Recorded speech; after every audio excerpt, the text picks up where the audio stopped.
Light bondage. We're gonna put people in shackles, I'm sure. That seems more like heavy bondage. Light bondage would be rough. No, heavy bondage would involve lips. No, I think it really depends on how tight the.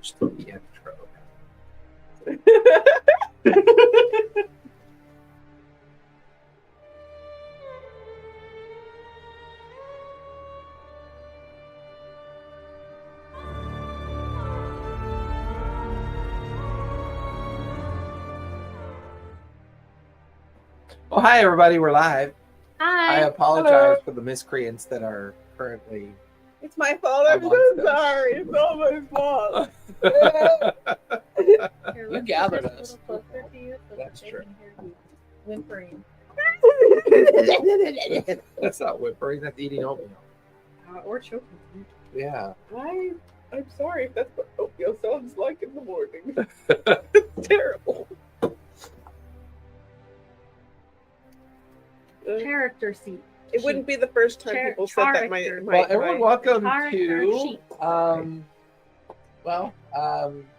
We're not doing D&D tonight, but for the next probably until mid-May, we are playtesting a game called Grimoire: The Unseen. It was created by Josh. I wish I had more of the detail up and ready to go, which I will here shortly in regards to Josh. Josh, I forget what his last name is. That's horrible, right? Josh, forgot what your last name. Yeah. Sorry about that, Josh. Yeah, I was not better prepared. Josh Smith. No, it's not. Josh Jones? Using the wrong name is not any less evil Josh. than using Josh Jeremy? Josh Jeremy. Josh. people. Why do I invite you over to my Where would it studio? be? You guys are assholes.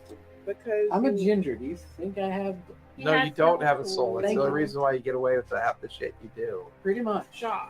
Josh. I see no name. You don't know that about redheads? I've heard that, but I never wanted to believe that. Because my brother, he's Here's the question: does he have a bunch of freckles? Does he have any freckles at all? If he has freckles, that means he has some soul. Yeah, because those are angel kisses. He might have freckles, but he's an adult now. Angel So kisses. it's Yeah, that's hard what to I tell was if they're told still then. there or not. Josh Bills. Bills. Josh Bills. That's what I said. Josh Bills Roanoke. That's what I said. That's not. You said Josh Smith. No, you said Josh Smith.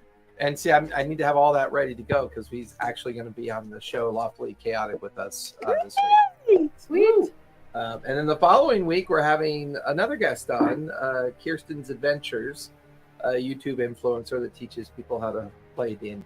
So that should be kind of fun not this Thursday, but the following Thursday. Cool. So tonight is maybe a bit boring for some people. I apologize, but to Character creation. character creation, Callista recently fell. I did not. I She hit her just head. like saying words wrong. And there are certain Stop words making she says things excuses. like Parmesan, which means, Parmesan. yeah, and she says things like avocado. And Navardy. We're gonna get a Kickstarter fund going for her neuro transplant, and we're going to Jalapenos. Tortillas. Lagna? What was that? Lagna? Oh, yeah, That was yeah. Logany. And I like biscotti. Lagna more, but that's a good one too. Biscotti is just bad phonics. Chicken fajitas. Chicken what? Chicken vaginas? Is that what you said? No. Steak vaginas. I said Oh. fajitas. It's a chicken vagina. But like Fajita. what? Oh my god. Oh, Chickens Do don't crack you up. have vaginas. What was it? what's this? toxic. No. Who wants to read the? You want to read the welcome section? Since you already did it. Please. I Welcome like to the idea of the Grimoires of master. I want to be a the master in everything, please. No, right? That's the Well, only the way. character sheets are you gonna be a really interesting. I I need to be a like, master of everything. That's why that's the only way I can get above a 10. and so he walked me through a couple of the character creation processes, Uh-huh. and it was really neat how you're not kind of like subject to the class subclass formula. Yeah. it's more about your origin, your backstory, your affiliation, and then it's about how you choose to master your skills, and your choices in mastering your skills builds like the persona that you're trying to develop. So if you want to build like a secret ninja inspector nun who hides her true identity and she's from the Far East and Secret ninja inspector nun. yeah, you could if you wanted to. If you wanted to build like a battle priest, you could. If you want to be a blacksmith who at night secretly goes out, like the Lincoln the Vampire Like Slayer, Batman? Yeah, you could build like a Batman-esque style character. You'd be like an engineer, Billionaire. All right, Playboy. Callista, go ahead. Well, I don't know about billionaire, but Totally billionaire. I'm gonna Callista, be read the a welcome. billionaire. What if you want to Playboy, be the vigilante. baker from But I'll handle my gingerbread D100. Good. I want to create life. I think other members of other orders would be trying to snuff you out, as you are clearly in league with witches. You're a witch leaguer. I don't know what was your first clue, but I have an extra life, so I'm fine. Mm-hmm. Yeah, that a lot about you. I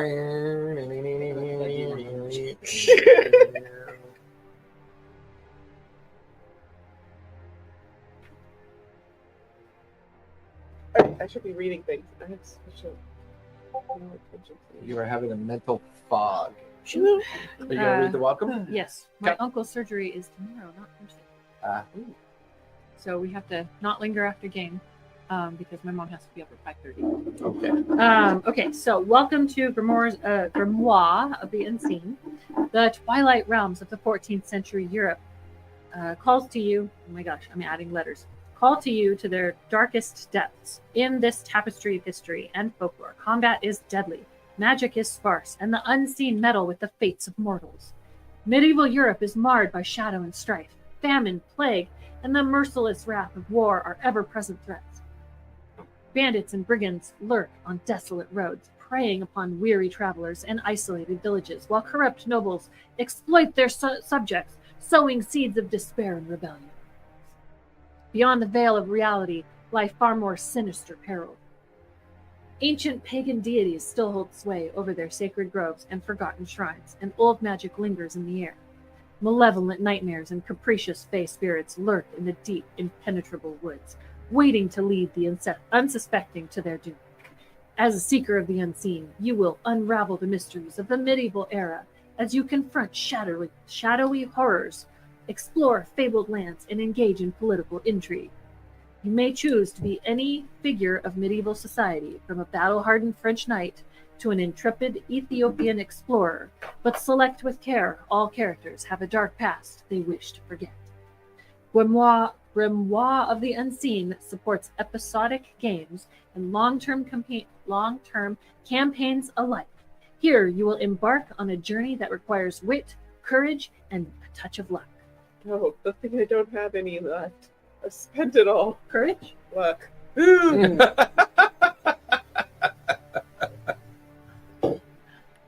So I love the character sheet. I really do. I love I love the heart is the hit point. No, it Box. looks like someone ripped it out of your chest and like the threw it. brain is sanity. The luck is a horseshoe. It helps with Zasha visual. is a rabbit. Yeah, I love it. The hit point, the heart, has a blood drip from it. Where? Off to the right by the aorta. Oh, yeah, it does. It helps with visual people who are like, what's AP mean? It's kind of obvious. Yeah, no, I do like that. So there's so the character profile is broken up into sections, and I got to admit I like the simplicity of the character sheet. After 10 plus years of being involved with D&D Beyond, you don't realize how simple character sheets used to be or could be, because D&D Beyond's character sheets are so detailed, and like part of the reason why most players like forget half the shit. Because That- it's all on the page. Well, it's all on the page. But you're not having to meticulously do it yourself. Not all, yeah, you're not having to meticulously do it yourself, but more importantly, it's like, It sometimes gets lost because there's a lot of it. there's a lot of it, and you just like you gravitate towards the easy parts, and you're like halfway in a fight or halfway through a narrative, and you're like, oh wait, I forgot I could do that. Could I go back and do it now? You know? Oh wait, I forgot. I'm a 10th level fighter. I can use my.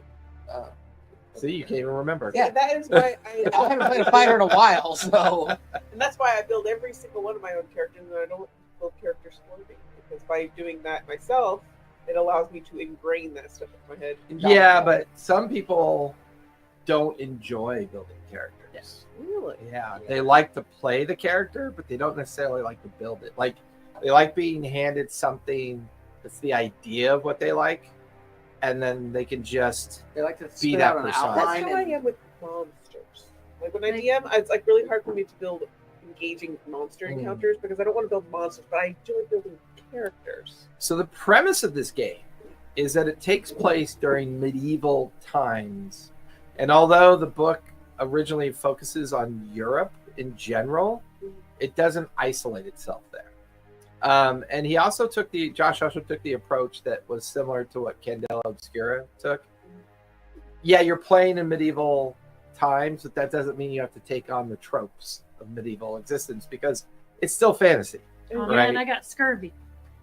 No, I think they were talking about the misogyny and the racism and the tribalism and the Not Listen here, necessarily you Saxton the, piece of crap. not necessarily the scurvy or the famine. well, no, because the that's government holistic. bread. We still have that now. So it's not about the We still have flavors of the You have scurvy? past. Yeah, scurvy still exists. You have to have No, your vitamin you don't. C. That your vitamin C. Your teeth fall out. Your Your gums retract up into your Getting- face. all of and your then all your old teeth. sores reopen because it's the calcium that's keeping it down. I have vitamin C. In You have internal wounds. Guess not what's getting scurvy. happening? You're fucking weird. You're perfect I have for this game. nightmares. Anyways, See, she's barely through her first energy drink and she's already on that. Like, yeah. I'm not I'm shaking. ready. I'm awake. I'm not shaking. I'm awake. I'm ready. I'm awake. Oh, I'd be shaking it. I accidentally drank some caffeine one day after being off it for so long. I had tremors. I have only had that once after going to Starbucks, but I don't drink coffee. I drink tea mostly for caffeine, and I drink these, and they're pretty smooth.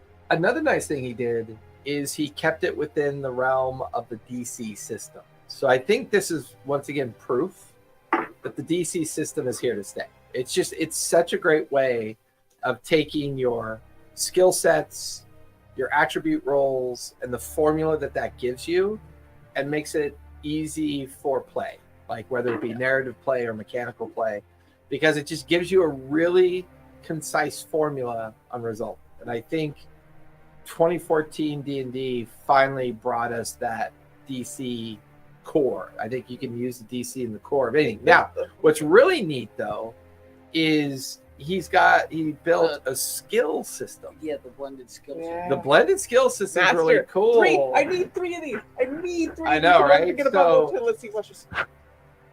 Okay, actually 2 of them went above 10. 14 and 17. Yeah. Well, and that's the beauty of it is like right out of the gate, you can choose to master like certain skills so that you're not kind of coexisting off of a idea of proficiency within your leveling. Yeah.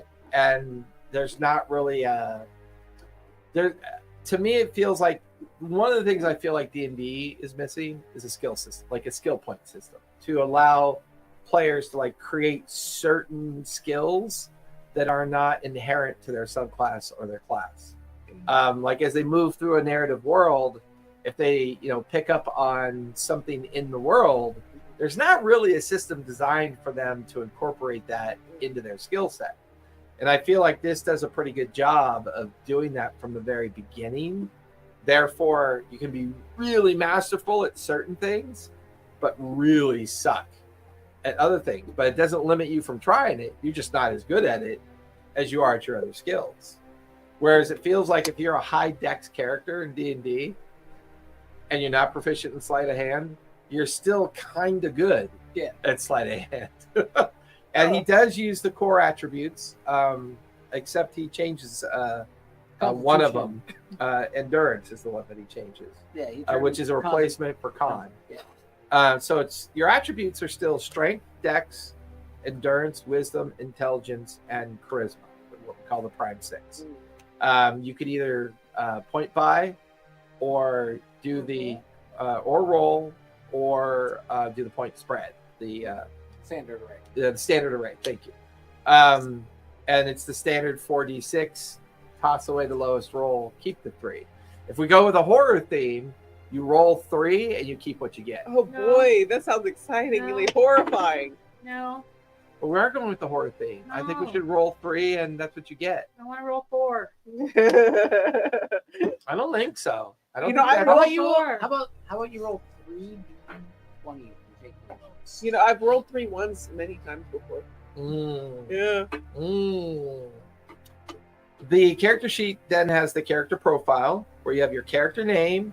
And this was really cool part too, because there aren't a lot of things of old D&D that I cared that much about, because a lot of it we didn't use anyways. But one of the things that I thought was interesting and never really came back in D&D, but his system has, age matters. So depending on your age, you get bonuses or you get reductions. Like wisdom versus endurance.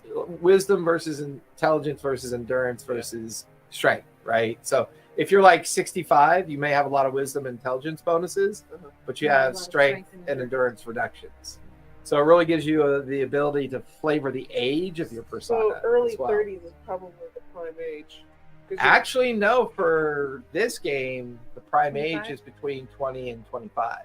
really? Okay. Yeah. Oh, very medieval. Yeah, but it still uses a lot of the medieval framework of the idea of its development.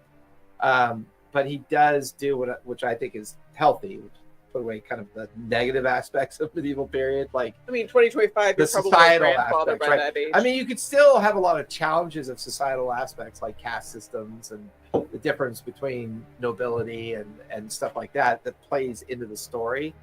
But, you know, the idea that you can't be a ninja warrior female priestess, you know, or you're an inquisitor, or you're, you know what I mean? Like, or you could be a good inquisitor who's trying to fight evil for whatever reason. So it's not like those tropes of medieval time period need to be used. You can cast them aside because it's still technically a fantasy game. And it feels to me like Cthulhu, D&D, and historical fantasy is what it feels like when you kind of get into the meat of the game itself, if that makes sense. You have vital stats. So you have, this is really cool too. So you have resolve, divine favor, elemental magic, and occult magic. And we'll get into magic last because magic is very different. I noticed the last two are kind of grayed out. Like, maybe you don't get them easily. You do not. Yeah. But more importantly, magic, you have to roll to cast it, which is very similar to Shadow Dark. So, for example, your use of magic and how you use it has a difficulty check that you have to make. You have skills that you align with that DC, and when you go to cast that spell, you then roll to cast. So There's no spell slots. There's none of that. It's all like ritual and readings and blood and components and Seems like a you know. better translation from video game spell logic to a little bit paper. because I know a lot of complaints about D&D are spell slots. A lot of complaints about D&D. But I want to be able to cast my spells whenever I want, and then maybe fail, but at the same time, I'm thinking in our next D&D campaign, we may incorporate Shadow Dark spell system, Ooh, which that is would you be roll to interesting. cast. That would be So interesting. Not just rolling to hit, but rolling to cast as well. No, everything's a roll. So like if it's a ranged spell, you're basically rolling to cast. You don't have to worry about hitting someone. If your cast goes off, you hit that person as long as they're in range. That's good. You know, fireball is just fireball. Yeah. I mean, it's legit fireball, you know. You have to So roll like, let's say a 15. I rolled a 20, so it would go up. yes, It would hit. it Congratulations. goes off. So it's not like they have to make a deck save. It's not like anything like that. It's a cast. It's a cast check. We can check. There are Cast. some spells that do give you saves, Mhm. but some don't give you saves. It's just a Right. matter of just cast goes off. And The nice part is you you- like you save for that. Yeah, and like the nice part is you don't have to track spell slots anymore. You don't have to do any of that. So It makes you more willing to use your spells. the other vital stats are armor class, hit points, sanity, luck, and exhaustion. The more sanity damage you take, the more your dark secrets come out to haunt you until you become non-functional. You essentially are the living dead. You're so catatonic and broken. I work at Walmart. Your character wanders I have family the members world. who No, this Luck is really it's like cool. medieval Britain. I work Luck- at Tesco. Luck is really cool because everybody has luck, right? Uh. Some people have more of it, some have less of it, depending on how you build your character. But luck is really kind of cool that way. You don't have to be a halfling rogue anymore simply because you need Or that just luck, take the- you know, Yeah. or take the luck feat, Halfling right? rogue with a luck feat. That one is weird. Right? I mean, therefore, re-rolling. Exhaustion's interesting, not all that different, pretty much the same as expected. Weapons and armor, well, hit points. So your hit points rarely ever change. The hit point pool is what you get. They never really go up, and they're low numeric. So you could end up, because of your age, right? You could end up with 10 hit points Oh boy. And forever. Oh jeez. It doesn't work. Yeah. That's the Cthulhu-esque. Yes, that's the very Cthulhu-esque part of it. Low hit points. And I think what he did is, rather than in Cthulhu where it's about the degrees of success, he's using the DC system here. Well, we're gonna have 25 hit points. We'll just You can certainly try. we'll have 25 But weapons do low damage, that's good. right? That way you're not overwhelmed by math. A dagger might do 2 points, or a sword might be 2 points of damage. It's still out. It's 20% of your hit points. Well, but that's the lethality of it. And I think a lot of newer games that are coming out are recognizing math stress. And I think when people get to mid-tier, high-tier games like D&D and they realize they're doing math of 3 digits at a time, it gets overwhelming for some people. Sure. And I think simplistic math mechanics has just become more popular that way because it's less time consuming, it's less overwhelming for folks. And I just have Jason. yeah, I know Most fast people have the There's same no problem with stress there. math as I have with reading with people in the room. math. We have our skill section. We also have our weapons and armor. We have passive perception. And then, of course, you have some feats that you can take. You can write in some skills. You have your phobia, your dark secrets, and your notes section, of course. So it's very simple, 2-page character sheet. Is there a chart to roll on the Dark Secret? Or Yeah, it's in phobia? the chapters 1 through 4, I believe. Yeah. So, chapter 1. Like I was just looking at the page too. So, chapter 1 is the basics, which we don't necessarily have to go through now. That's kind of just going through the character sheet and going through the block by block things. But wanted to read a couple of examples because he does do a good job with that. So, blended skill check example 1. Klaus competes in a tournament and is poised for his initial jousting match. The victor stands to win a prize of 5,000 silver pieces. And the currency, and that's the other thing, the monetary Is it value, silver? it's all just silver pieces. That makes more sense. Well, it's not about it makes more sense, but it's also People not don't go to their grocery store with $100 bill to pay. well, and the game's not meant to be an overly treasure-driven game. It's more about the story. The story. It's much more story-driven. Another highlight with a lot of games that are coming out recently, they're trying to make less on the money thing. So the blended skill check example he does is he's going to get a prize of 5,000 silver pieces. As the heralds announce his name, Klaus steadies himself atop his steed, focusing on the challenge ahead. Jousting requires a blend of horsemanship and polearm weapon skill. Klaus is a master, so he has 3d20 in the skill of horsemanship, and he's a journeyman in polearm weapons, so that's a 2d20. Klaus's skill total is 3 plus 2 equals 5. Dividing by the two skills involved gives us an average of 2.5 rounded up to 3, or 3d20, which is a master average. Thus, Klaus competes as a master in the joust.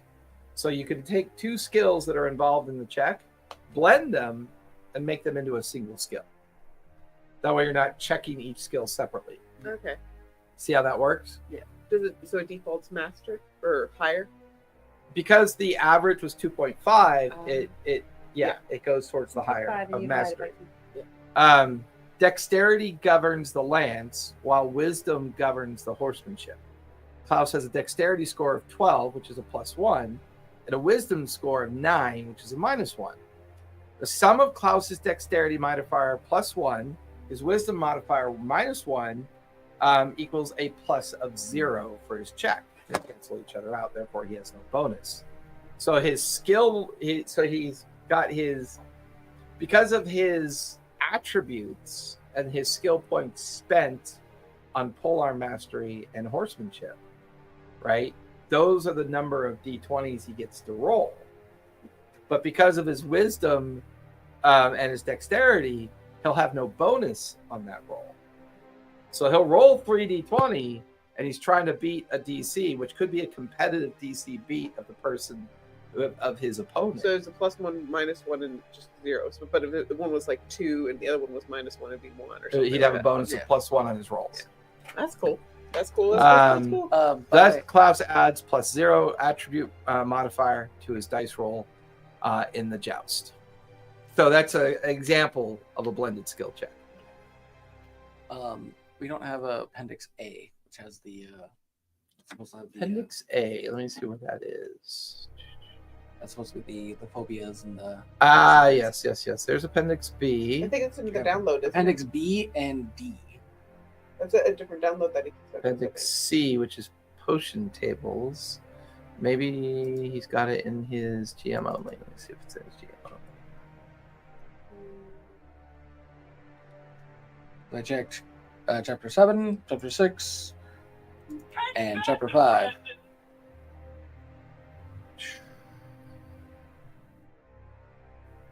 I think the insanity table and the liquor table. You right. I know. Okay. Did I not send you guys that one? Nope. New, but I didn't know for the. Let me drop that one in. That's Appendix A, right? Why is it not downloading? There's a book that I ordered online. Probably because I don't have an appendix. Neither do I. Woo! Do you have an appendix? I haven't had there it it moved is. as far as I know. Okay, then you probably have an appendix. Yeah. If, you have not had it removed. Then, As far as I then know. You should have it, yes. I mean, for all I know, I was abducted by aliens and they experimented on my organs. There they go. That's not what they probed for. There go those It's not probing. deep just dark thoughts. harvesting. All right, it is now in the But they Discord. harvest using a probe. They Thank could, you. I guess. It is now in the Discord. Alien technology. They can do that. They could. No scars necessary. Back to the character sheet. Right. Don't worry. Chapter 1 through 4. So another splendid skill check example, or blended. It's a splendid Right. skill check. So Klaus Okay. enters this tournament wearing a new helmet crafted by Pierre, a legendary armorsmith. During a previous joust, Klaus was unhorsed and nearly killed when an opponent lance struck his great helm. Upon recovering from the injury, Klaus sought out Pierre and asked him to design a helmet shaped to deflect the lance blows. Creating new kinds of metal armor requires a blend of blacksmithing and metallurgy skill and the tinkering skill. Pierre is legendary, 4d20 in the blacksmith, and metallurgy skill unskilled, so -1, or 2d20, take the lower of the two. Tinkering skill, Pierre skill total is therefore is a 4, a -1, which is equal to a 3. Dividing the two skills gives an average of 1.5, rounded up to 2d20 journeyman. Thus, Pierre attempts to craft the new helm as a journeyman. So once again, you're able to kind of narrate what you'd like to do, and then I'm able to look at some of your skills, put them together, do a simple math calculation of division, right? And then I either round down or round up. Typically, it's always going to be rounding up, and then that determines your blended ability with those skills. So sometimes a skill check is simply just horsemanship. If you're on a horse chasing after someone, you may just, and you're a master in it, you roll 4d20. But then you take your bow out, you want to shoot them, and now it becomes a blend. Well, yeah, that could potentially be a blended action. Yeah. Right. So, all right. So that was that blended skill check. Is that in chapter 3 or 4 or something? It's chapter 1. Okay. Under the basics. Oh, okay. I was just like, I was trying to find where you were reading. So stuff. skill checks are unskilled to legendary. Unskilled is roll 2d20, take the lower of the two. Novice is roll a d20. Journeyman, roll 2d20, take the highest. Master, 3d20, take the highest. Legendary, roll 4d20, take the highest. Your Legendary, roll 5d20 and add them all. So 10 through 11 is a +0 to your attribute. 9 and 8 -1, 6 and 7 -2. Whereas 12 and 13 is +1, 14 and 15 is +2. So those attribute modifiers still matter because your skill that you're building will rely on those. And one of the things I like that he does in the character sheet is that he tells you, he puts the skills in their brackets of their associated attribute. Yeah. So if you're using edged weapons, you're using your strength/dex modifiers with your edged weapons, depending on which one's applicable. If you're emotional resilience, grit, or resist supernatural, that's your endurance modifier. So if you're a master in grit and you have an endurance of +3, then all your masterful rolls in grit have a +3. On top of the fact that you have a pool of d20 to roll because of So your, instead of like because of your in skill. D&D where you have to write it all out on the side, you're like, okay, plus that number. Correct. And the bullets just tells you how many d20 to roll. Yep, that's cool. Pretty simple, no proficiency requirements. Just it allows you to select how you want to be proficient. And If I that makes also like sense. the idea of rolling more than 2d20s. Just It is because fun. we don't get the chance You to never roll get all to of do them. that. Yeah, you never really do. I know in the DC 20 game, he stacks advantages and disadvantages. So there, we use that in our 4 AP system for DC 20, Uh-huh. where if you have advantage, let's say you have advantage because of surprise, and you have advantage because of the skill, you're going to roll 3d20 because you have double advantage. So you roll 3d20 and take the higher of the 3 rolls. Yeah. But if you have, triple disadvantage, you roll 3d20 and take the lowest of the roll. So I do like the way. So unfortunately, a lot of the DC 20 stuff is still in development. It's for all of our But his original homebrew stuff was always his D&D homebrew rules. Yeah. So I took the 4 AP system for 3 of my tables because they love it. They just love the amount of effort that they get to do on the battlefield now. It was nice because one of the things that I liked about it was like, oh, you can use an AP to attack, Right. and then you want to attack again? Well, if you break that up, like if you attack right after that first attack, you're at disadvantage. But if you say you use an AP to move, you get rid of that disadvantage to attack again. And I do like how he spends 2 whole pages talking about, expectation and boundaries. I think that's become very popular in all new games coming out. He explicitly talks about Session 0. I know we've all been using it for a very long time. I've been using it without realizing it was called Session 0 when I was a little kid. We just called it drink Jolt Cola, eat pizza, and talk about how you want to play the game. But now, obviously, in modern times, there's a more, formulaic look into it. It's because when you're first jumping into a game, you don't realize if you've never played a system like And, that you did. well, yeah, and I do. So the other 2 sections, he talks about reimagining medieval Europe. I think in fantasy games, that's okay to do. If you're only going to play this game because you want to use the tropes of medieval Europe to be an asshole or to be stupid or just be visceral about something, I think you're playing games for the wrong reason.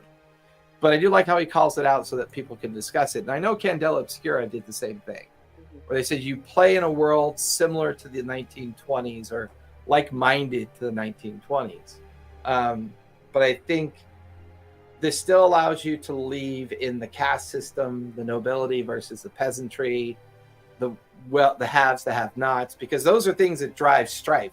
Those are the things that drive, a rich noble to read from a mysterious book and suddenly he's very lucky, not realizing he's become possessed by some unknown creature or some whispers in their ear. Yeah, it's their own thoughts. Yeah, so I still like how you can still keep some of the friction of certain historical periods because it kind of makes sense. But I don't think you need to keep a lot of the more negative aspects of it because it is, after all, just fantasy play. Oh, I mean, just in reality, it's we don't want to be stuck as a baker if we want to go on an adventure, if that's where we're starting. Correct. Yeah. And because you get assigned a role, that's your life forever. Yeah. And I think you can still enjoy that idea within the wealth system of the social class, but a baker who's secretly fighting ghosts or possessions or evil and somehow doings, they have time for it. It's awesome. Yeah, it really kind of creates a kind of medieval superhero class. You're this mild-mannered baker who, for some reason, you show up to work the next morning, you got little cuts and bruises on your face. And no one knows what you do at night. Salt. Sorry. And you're always out of salt. Sorry, I had salt the earth. I needed really hard lessons. I think MJ turned off the power, or turned off the AC. Yeah. I told him just to turn off the other two. Turn May them have all turned off. off the wrong one. They do talk about lines and veils, which I think is also becoming much more popular with games. Tables who play together for a while and know each other more intently don't use this as much. But a lot of times, brand new tables, they don't know if people are suffering from PTSD. They don't know if people have issues with horror or blood or descriptives or the idea of possession. Sounds like a fun game mechanic, but somebody could have some kind of traumatic experience from their real life. So once again, a lot of newer games are beginning to do this, bring out the idea of understanding your limitations so it doesn't necessarily cause a problem. Yeah, there's some religious. I don't miss Lego's ass. I'll be honest with you. I do not miss that dog. She's the one who gave him a voice. You can't smell that? I'm sure it'll come to me. My sense of smell has never been very good. Put that dog I outside didn't realize in a bully stick. traffic. I didn't realize a bully stick would do. Yeah. I don't know. There's also 10. Here, breathe in this. It'll make you happy. No, it won't. What is No, I don't need freeze-dried Skittles up my nose. Because then all With a freeze-dried line of Skittles. Skittles will start smelling like poop. Gross. it? I have apple juice. Is this supposed to be like those other drinks that we get? Is it Similar. similar? Interesting. Are the other ones better? All right, you talking about They're more carbonated. the ice ones? Yeah, I like the ice ones. Mhm. They're a little bit more carbonated. I like the flavor of these ones. Fizzy's fun. Fizzy's lots of fun. Character sheet overview. So the character profile. The character profile section's at the top of the center of the front page. We did that. Attributes. We've gone through attributes. Vital stats. Fortitude measures your emotional, physical, and mental resilience. Divine favor is a currency for invoking blessings from your deities, saints, and other spiritual forces. You can even make up your own spiritual forces, deities, and saints if you'd like to. Placebo a god into existence. Yeah, there you go. I believe God is a pink and lavender cockroach. Yep, there you go. I'm so sorry. Elemental The magic flying is spaghetti the monster. currency for harnessing the powers of fey creatures and elemental spirits. So that's their version of natural magic. Occult magic, this is where you get kind of Cthulhu deep, is a currency for harnessing the shadowy powers of dark gods, demons, and evil spirits. Doesn't mean you're evil. You're just harnessing that power. It was very popular in the 20s. Everybody was having a seance and this and that. Oh, it goes a little further back than the 20s. Yeah, but I'm thinking it was like Okay, but there was there was a time period in which everybody and their mother had seances every weekend for funsies. Fucking hippies. It wasn't hippies. It's such a big thing. It was the nobles and the poorest of poor. Oh, yeah. Everybody wanted to contact their relative and say, "Hey, how's Armor that class going?" represents the score an attacker must meet or exceed to successfully inflict damage against your AC. Need or beat. Your AC can range from 0 to 25. There are 3 spaces within the AC icon. The top space. This represents your AC when unexpectedly drawn into combat. Combat includes your dexterity modifier and bonuses from shields and padded or leather armor. Middle space, this represents your AC when prepared for I only see combat. 2 here. Bottom space, this represents your AC during a round of combat. You go with your AC from the top or middle and then add an AC bonus depending on what that round of combat might add for armor class.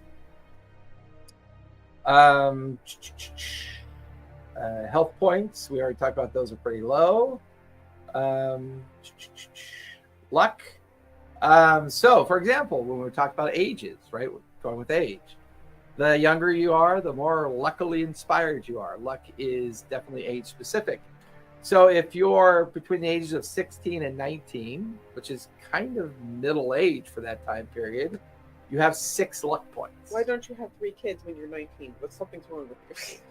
Yeah, we're Well, if you had 3, you've actually had 10. Only 3 made it, typically. So yeah, luck points are a lot of fun. Luck is a currency that allows you to influence outcomes and seize moments of chance. However, if you're out of luck, there's consequences for running out of luck. And there's a whole table set aside on a D10 you would roll, and it determines an outcome because you've run out of luck. So can you actually harm yourself Okay. if you run out of luck? You cannot regain more luck than you began the game with. So if you spend luck, you don't get it back. Read it again. It says, okay, you cannot regain more luck than you started with, so you just can't up your luck Correct. amount. Correct. Okay. Yeah. So if you start with 6 luck points, you always have 6 luck points. Correct. Every time you rest, that's what you get back. Interesting. I'm gonna be a kid. 8 luck. Right? Luck is recovered after an answer. Yep. So, for example, if you're age 12 through 15, you have 8 luck points. What if you're like, you look 12, but you're actually 100? Because of cult reasons. That doesn't change the mechanic of reality. Checking. I want to see how much I can break the Nice system. try. Okay, Yes, so very I'm going nice to try. be 15, but I'm going to be possessed by a 3,000-year-old demon that is actually the character I'm playing. That would be pretty cool. And like maybe one of the other But I'm players is your 15, so I have Yeah. 8 luck points. Oh, Yeah. God. But I'm actually an 8,000 or 3,000-year-old demon. I love that possessing- idea. I love that idea. And someone can be your handler. Like Carolyn could be the character that's your handler. Oh my god, she would be a terrible handler. I know, You it'd be know perfect. Wait. Here's the That thing. makes You're it perfect. Crazy. You need a handler yourself. Somebody- I use somebody's D&D character as is- a crazy outlet. That I does know. not mean I That can't means be you're sane. crazy. I can be very sane and very straight-laced, and unfortunately I'm that way 90% of the time. I don't know. Or- I don't think you can do that in a game. Or your handler is somewhat like you just rip the soul out of the handler and keep throwing it into a kid. I have a puppet that I wear on my hand, and that is my handler. So you Get have it? It's a puppet a on my hand. handler. It's a hand. Is that you see, just when I think you're getting fun and creative, you're just fucking with me. also that sounds But I very do like your character idea. Okay. Being like a teenager. Possessed by a 3,000-year-old demon. Yeah. Mhm. And it's not, and like one of the fun things about like medieval play, a demon could be nefarious, but doesn't have to be inherently evil. Right. You know what I mean? Like good and evil, That's demons actually- and angels take on very unique existence in medieval history. How do they go about that stuff in this game? Like, it might be specific to this game that demons are always evil, or this game cover Well, that no, up? that's why he expressly at the beginning states you can reimagine medieval times. He states that because he wants you to create a unique way of character development and storytelling honestly in a very kind of like fantasy rich environment, because medieval period is full of phobias and rumors and mysticism and what's the other one? Not supernatural. Well, supernatural, but superstition, right? Occultism. I mean, it's just filled with that. And what we think of modern terms as fantasy play was kind of a reality for them in their interpretation. Now, the higher you are on the scale of society and the more access to history and like if you're a noble reading Socrates and you're absorbing Socrates' interpretation of what you know the peasants consider supernatural, you have a different viewpoint. Mhm. So you're going to exercise that viewpoint very differently than the peasantry. The problem is the peasants outnumber you. So it creates a kind of interesting friction between the classes when you start throwing fantasy into it. Right? Does that make sense? Like Yeah. the direction it's kind of going? All right. So equipment matters. It's very limited. So it does lean a little heavy on the encumbered system. But what's really cool is your spell casting, your ability to do occult magic, the different methods of spell casting. A lot of that allows you to cast imbuements onto armor and weapons. To enchantments, temporary or otherwise. Yeah. So like maybe you prick a little bit of blood, you reach out to your saint and you want to give this person luck in battle. And you cast a spell on the blade and it gives them either a bonus or a modifier or a resistance or some kind of advantage while they're in battle.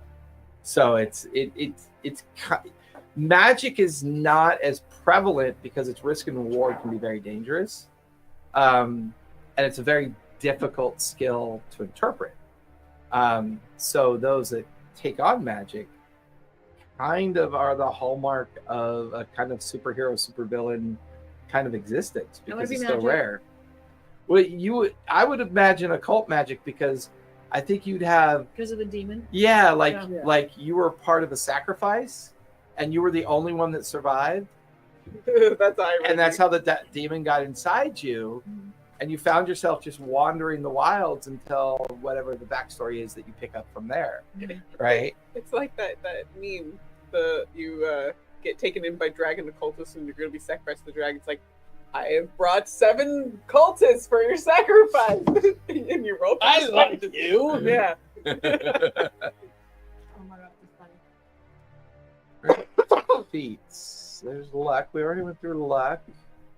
Out of luck table. We went out of luck. Oh, I do enjoy that. I love tables of random. So 5 Great. skills. The skills section is beneath the weapons and armor sections. This provides comprehensive overview of your competencies. Skills are organized by the attributes that govern them, with each skill ranked from unskilled to legendary. After successfully using a skill in gameplay, check the box to the left of it on your character sheet. You can only level up a skill if you've used it. Cthulhu-esque. Yes, that's very Cthulhu does that Cthulhu-esque. too. Yep. Yeah. If it is check marked and you have the appropriate number of experience points available, see experience points. He hasn't referenced that one in this guide yet. And these are the write-in skill? Huh? No, see here. If you've used, say, you use a perception Those check. skills. Yeah, Okay. you check I was it. looking next to the feats. It's like if you're a novice, or Those whatever. skills. Okay. The section for feats and write-in skills is at the top of the back page of the character sheet. Once you have mastered a skill, you can unlock corresponding feats with available XP. Feats grant you unique abilities or enhancements that reflect your specialized training and inherent talents. I want to see the foot table. Where's the foot table? Feats. It's, in the, it's But- between the 2 pages of shoe. Exhausting. She's exhausting. You have to go down the table of sock. It's in the sock drawer. And sometimes you have to take off the. Character creation. All Where are right, the feats? let's roll some attributes. Where are So the what feet? rolling, sir? Well, we do it. I kind of want to do a little bit of horror, but I will defer to the fact that my partner in crime wants 4 dice. So we do not re-roll ones. We're going to do, as the book says, 4d6, discard the lowest roll. Rolls 4 ones. Yes. I rolled mine. Oh. Did you get- I took a look at the. Did you roll them electronically or did you roll them manually? I want to hear dice roll. I was doing it while you were talking.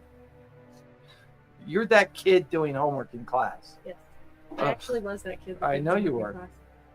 You know what? Yes. I got a 12, a 14, a 12, an 11, a 15, and a 15. Okay. Okay. I did not re-roll one. Okay.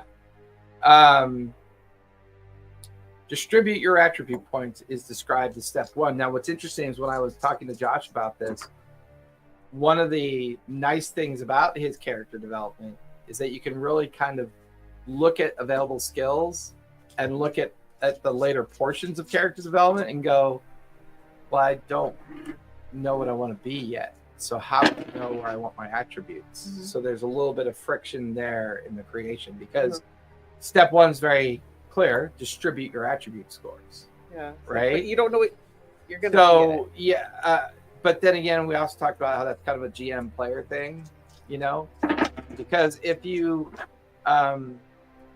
go and choose your name and your age, if you assign your social class and profession, and you select your prodigy skill, as you look at steps 2, 3, and 4, that may be more inclined to influence you on how you want to parse out your attributes. If that makes sense. I'm like holding my breath here, sir. I'm so scared. Oh, and for those of you wondering out there, I've written a 4-part series based on the Gutenberg press. It takes place in 1439, and this little group will be in charge of an activity related to that within the campaign. Every single one of these rolls, I had at least a 1 on there, but I rolled a Nice. 12, 15, 13, 13, 12, and 12. Nice, very average. Yeah, it's very average. I'm like shaking here. That was the best roll yet so far. So I rolled 12, 14, 15, 11, 13, and 16. Nice. Those are nice. Mine's Nice very roll. average. I'm okay with that because I didn't roll 3 ones. So step 2 talks about, so we'll talk about steps 2, 3, and 4 to give us a better understanding of how you may want to distribute your attribute points, right? Okay. So step 2, select your prodigy skill. You possess 1 rare talent, a prodigious skill that sets you apart from others. This skill defies usual limitations. Choose 1 skill and mark it as your prodigious skill in the space at the top of the skills section. Is that like a legendary thing, or is it just separate from that? Where is that? So on your character sheet, On the I see character it. sheet, it says, Right here. unused points, prodigy skill. right? Okay, and what do we put? Pick You one. so you possess 1 rare talent, a prodigious skill that sets you apart from others. This skill defies usual limitations. Choose 1 skill and mark it as your prodigious skill in the space at the top of the skills section. One of the skills that's on. Any of the skills that you can see. Okay, I mean you can see not just ones that you've like, because the ones that you created. You haven't created skills Okay, yet. okay, so Remember? that's good. So, but because you now know what your attributes are, that you now may be influenced as to what you think your prodigious skill is. And there's 2 ways of looking at it. You may look at a couple of your attributes and go, okay, I want to be a good investigator. I want to be mindful of nature, and I want to be this, but I don't want to waste any of my skill choices on like military stuff, like melee stuff. Uh-huh. So maybe you had an eccentric aunt or uncle who taught you swordsmanship. So that becomes your prodigious skill because you're going to be dumping all your other skills into other things. You don't want to do That way you resist supernatural. I was looking at the exact same thing. Yeah, Not see, gonna and that, lie. but that would make sense because maybe that's the reason why you survive Being possessed by a being demon. possessed by a demon, and now you coexist with it.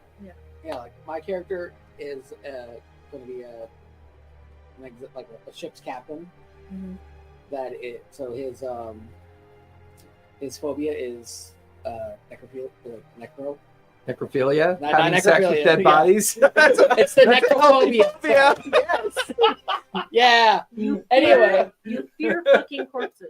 exactly. And I it's fear dark, fucking but his corpses. dark secret is he's a soul survivor. Not you fear fucking corpses, but you fear Fucking corpses. Yep. Exactly. That's Right. terrifying indeed. So he was a ship's captain, and he's Oh a no, soul I survivor. fell. I tripped and fell into that corpse's Yep. vagina. Did it have to be? Very the- assumptive of you. Yeah. Why are you assuming? So, I kind of Fill- want to be so you fill one bubble in your prodigious skill. This indicates that at a young age and with no formal training, you already showed skill as a novice. Your prodigy skill costs half as many points per tier as other skills.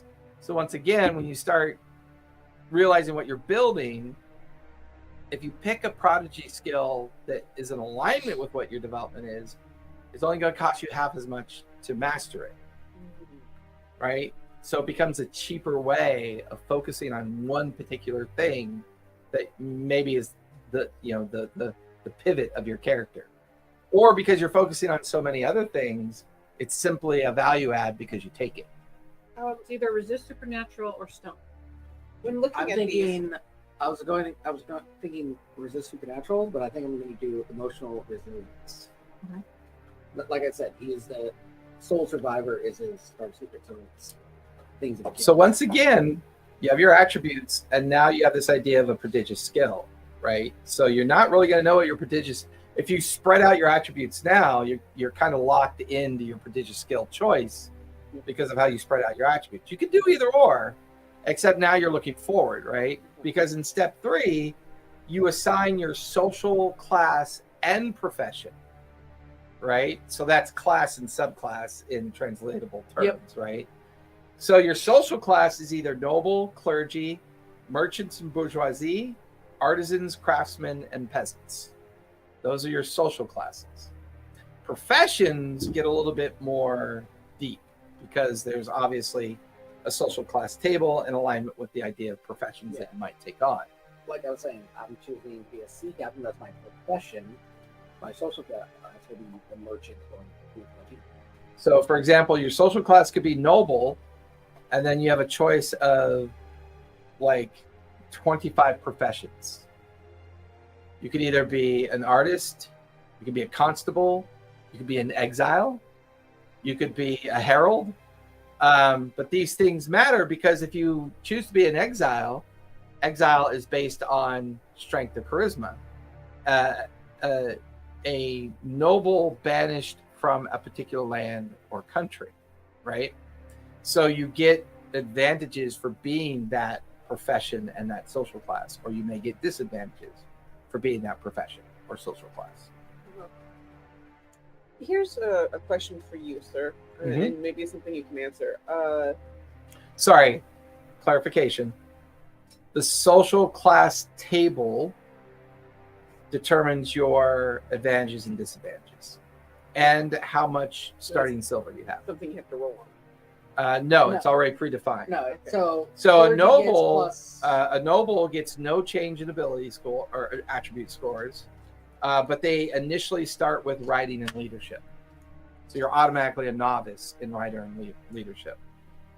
Clergy gets +1 charisma, +1 intelligence, and their initial skills are first aid, surgery, languages, religion, and resist supernatural. And then you start with 175 silver. So it's just a chart. It's a way of saying, if you pick one of the 6 classes, what are those advantages or disadvantages of starting that way? So they have alchemy under intelligence and apothecary and botany under wisdom. How would you separate those as a skill check? Say that again. Alchemy is intelligence, Okay. while apothecary and botany is wisdom. So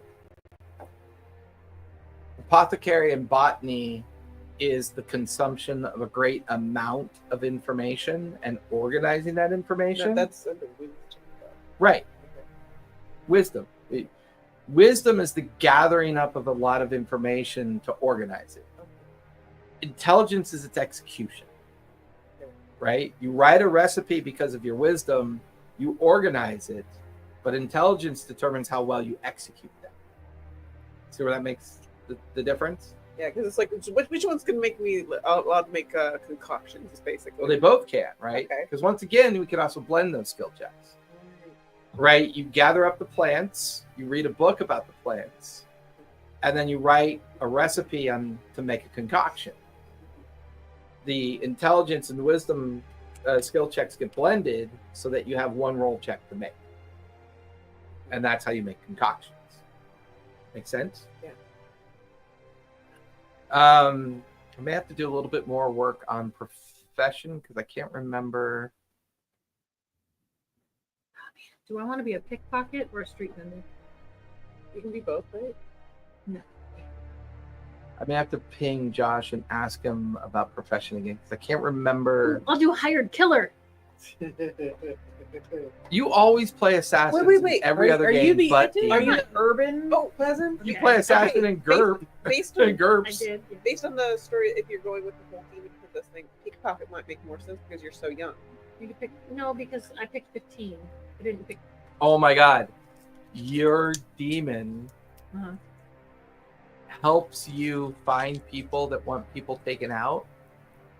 So he's the wisdom. He's Basically, Black the from Skyrim, but the assassins. What are they called? I forget. Brotherhood of Yeah. So like your possession Brotherhood. Yeah. is the guidance. That's your specialty that makes you the perfect like assassin. Because of the existential Nocturne? skill set you get from your possessed demon. Nocturne, Maybe. that was about. No, that's part of the thief I skill. love it. If I did hired killer. No, they have that. Well, I was saying Oh. or Allow me Or- to read. I said Your or. profession governs your formal training and experiences beginning at an early age. Choose one profession from the following list that is appropriate to your social class. Each profession is primarily influenced by one of two attributes. If you choose a profession influenced by two attributes, select which attribute most closely aligns with your interpretation of that profession. Then select 5 skills governed by that attribute and become a novice of those skills. Ooh. That's what profession does for you. I'd completely forgotten about that. So, if you are a prodigy in something and you go into that profession, and you'd naturally be a novice to bump it up more. If you spend more skill points in it.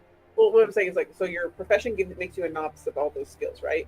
If you already had selected it as a prodigy skill, does it bump it up to? You can't select it as a prodigy because it's already your prodigy is already novice. Uh-huh. You pick 5 other stuff.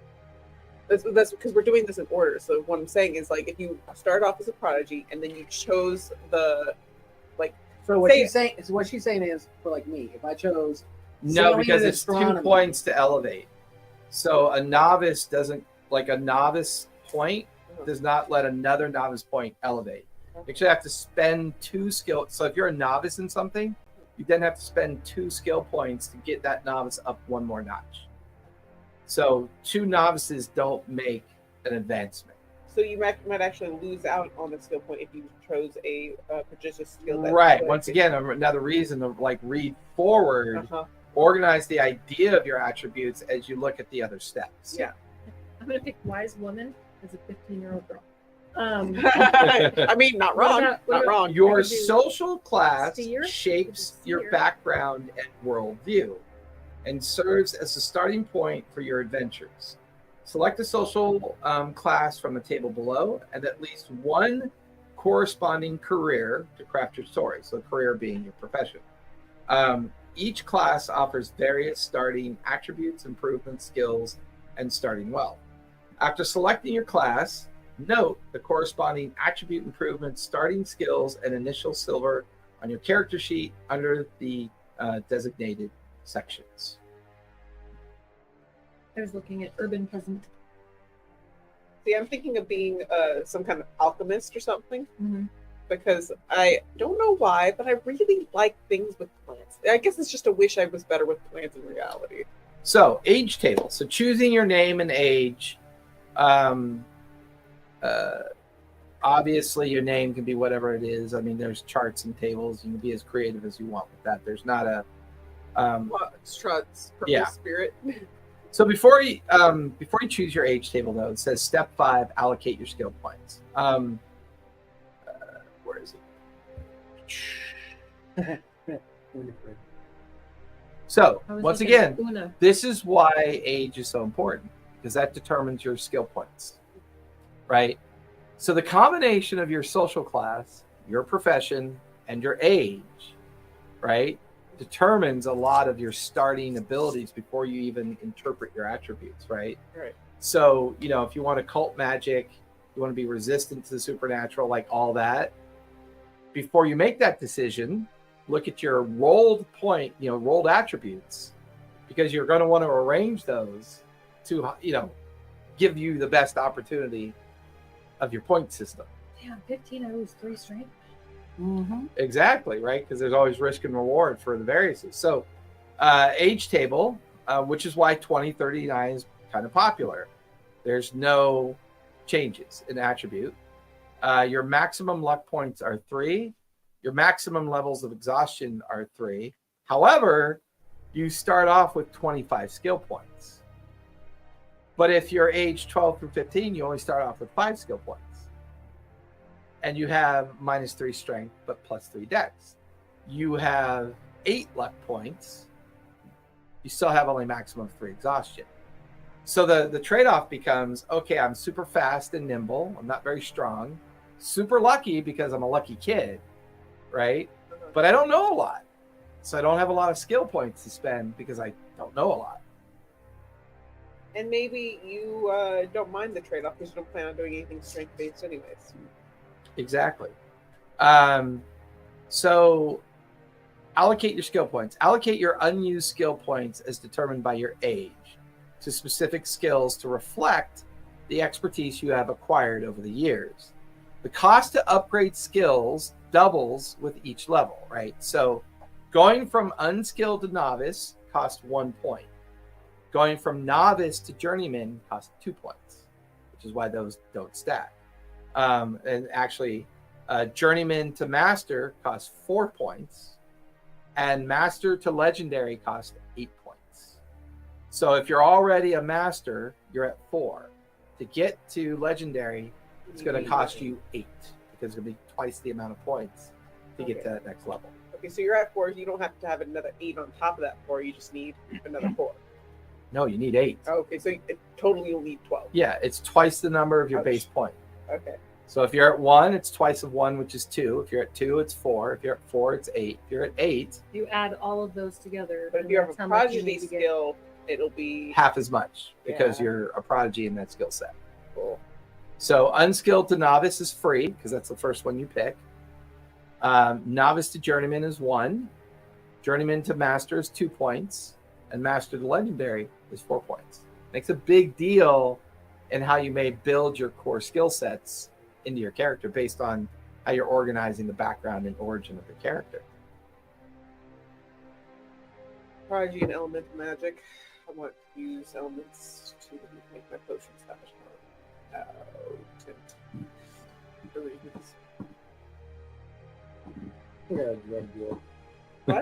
What? I didn't do it.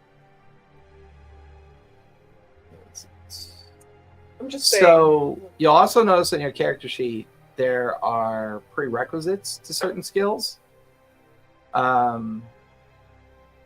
So occult magic is magic skills. So you have to take things like religion, teaching. Like there's certain skills in combination with each other that you have to take. So for example, elemental magic, because I know close to you're thinking of taking occult magic, right? Mhm. Find that.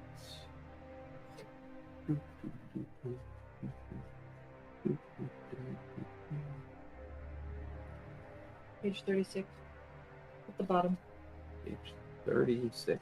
all the way down the bottom. If you begin the game with a skill in religion, choose a faith or belief system to follow within the faith. So that's religion and divine magic. I don't see occult magic anywhere. Right or left of that. Maybe it's in the next. Oh, there it is. Sorry. Occult magic. Your ability to harness the shadowy powers of dark gods, demons, and evil spirits to perform rituals and cast spells. You may not gain skill in occult magic until you have mastered lore and mythology. So once again, you're going to have a hard time with the age thing because you've only got 5 skill points, right? So once again, it's kind of, because magic is so powerful and difficult to understand, would have fit. So the way I would play it is that we'll flavor the creativity of the demon, because the demon is of an older age. I would say you would have 30 skill points to spend. Your physicality benefits from your younger age, so you still incur the deduction of strength and the improvement of dex. But you don't gain the 5 skill points for your younger age. You only gain it for the age of the demon. That, I think that would make more sense, because then that would allow you to gain your mastery of lore and mythology, and therefore you can practice occult magic as a 15-year-old child, but obviously possessed by an elderly demon with a lot of knowledge. If you begin the game with a skill in occult magic, choose a number of occult magic schools: blood magic, demonology, hexes and curses, and necromancy. Expand equal to your skill level: novice, journeyman, master, legendary, and learn 3 starting spells from each chosen school of magic.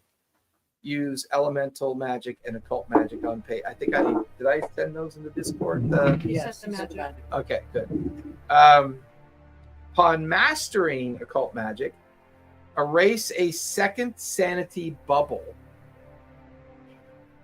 So when you master occult magic, when you get mastery in it, your sanity becomes more Tenuous? Tenuous, yes.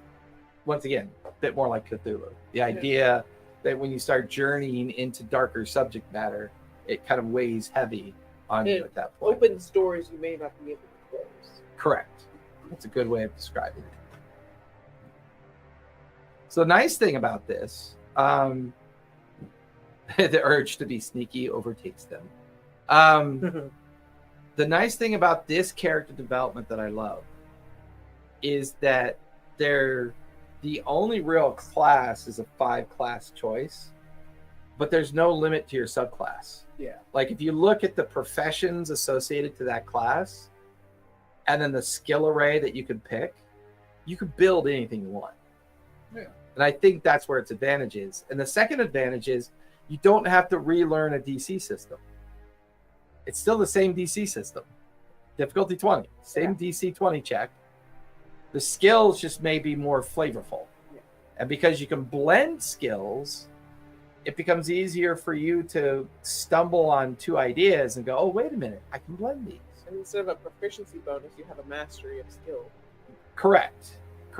Which means when you suck at something, you could suck very much at something. But when you master something, your odds are clearly in your favor. But it's like, but you're not having to relearn that much mechanic. If anything, the skill point pool evens your odds and replaces proficiency, right? Yeah. Because you're still taking your attribute bonuses assigned to the skill table, right? And because you're a master in something, you're rolling for, if you're legendary or a master or journeyman or novice, determines the number of dice that you roll.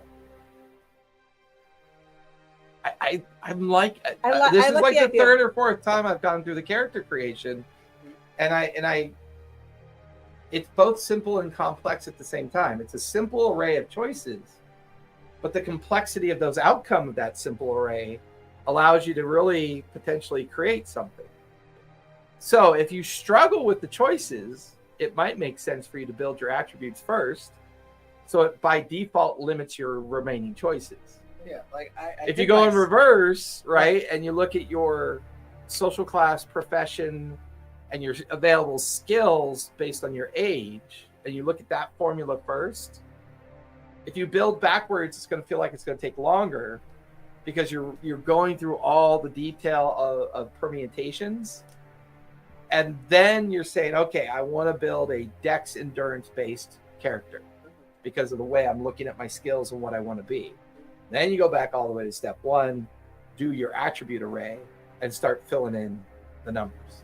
Now, if you do it in the order that they suggest, that feels more like real life, though, because a It lot of does. people do not And know what they want to do. and that was one of Josh's points that he made. He was like, because I was going back and forth because as a seasoned professional GM of 40 plus years, I'm very familiar with min-maxers, right? So I was coming as the devil's advocate saying, if I'm a min-maxer, I'm going to start backwards and work back towards attributes.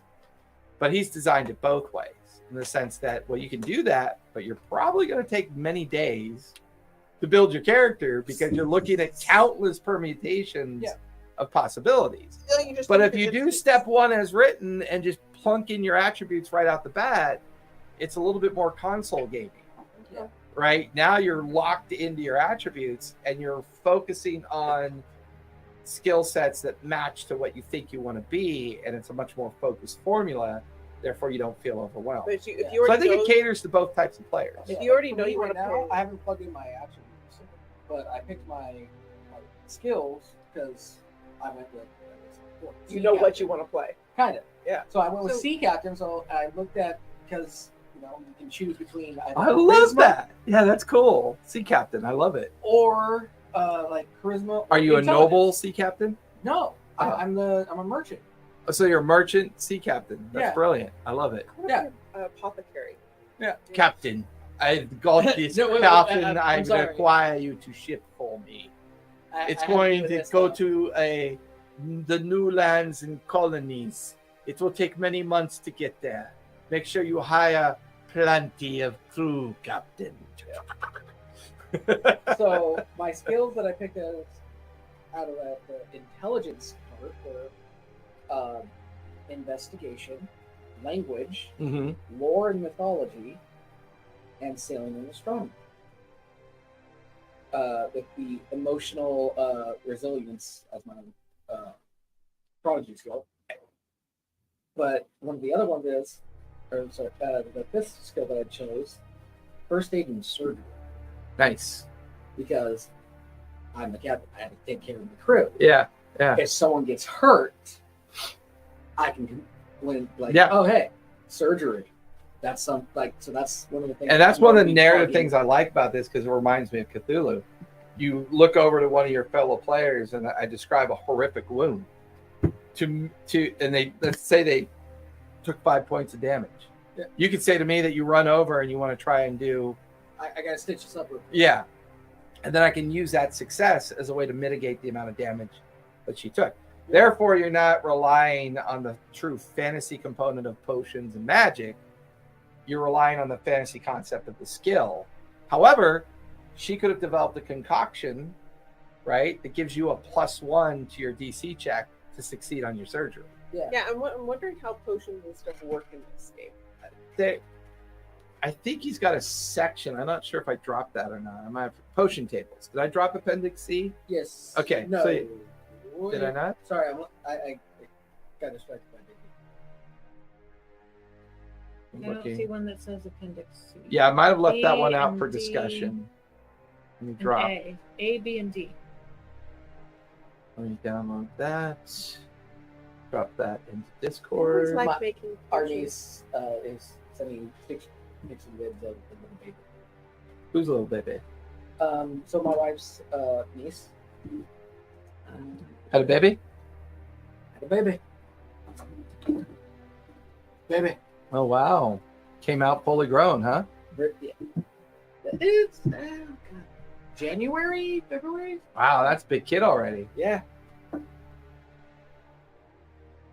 All right.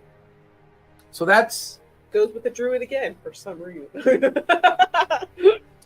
so I want to go back up a couple things. I want to go back up to the way that the And character just so creation is. I want to Yeah, yeah.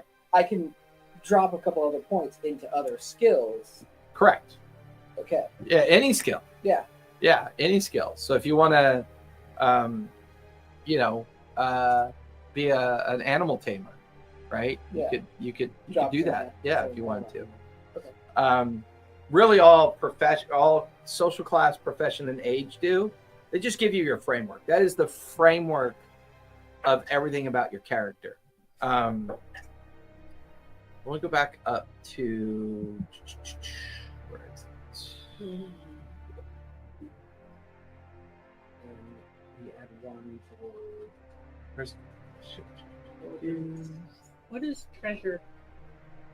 Under your character profile, it says treasure. I think that's your silver. Okay. That makes sense. All right, guys. Should I go? Yeah. Okay. Straight up profession apothecary Here or we go. druid? So we're going to review battle stats one more time because it gives you the formula that you use. So vital stats sections, so for like fortitude, measures your emotional, physical, and mental resilience. Your maximum fortitude is equal to your raw endurance score.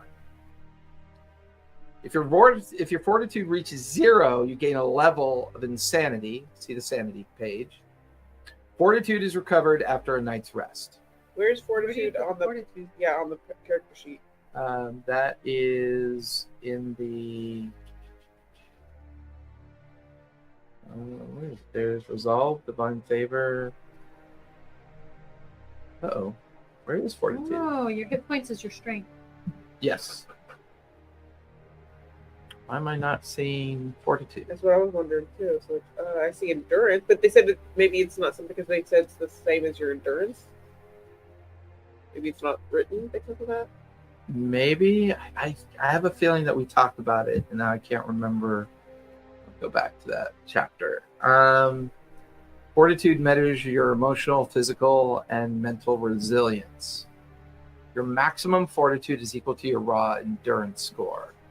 Emotional, physical, and mental resilience, which is your sanity, luck, and exhaustion.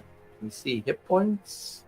I'll have to ping him on that one. I can't remember if that was because passive perception's easy. It's 5 divided by 10 plus your wisdom modifier plus your perception skill level. What are modifiers again? Modifiers. That should be up on page 3. I'll have to ping him on that one because I feel like we ran into an issue with that when we talked about it. I don't remember. It's listed under Porter. So, divine favor is a currency for invoking blessings and deities, saints, and other spiritual forces. So if anyone goes the divine route for magic, your maximum divine favor is equal to your raw charisma score. If your divine favor reaches 0, you gain a level of exhaustion. Elemental magic, occult magic, this is your currency, right? So if you go elemental, your maximum is based on your raw wisdom score. If you go occult, your maximum is based on your raw intelligence score. If your occult magic reaches 0, you gain a level of exhaustion and cannot cast additional occult magic spells until it is replenished. Occult magic is recovered after a night's rest. We went through armor class.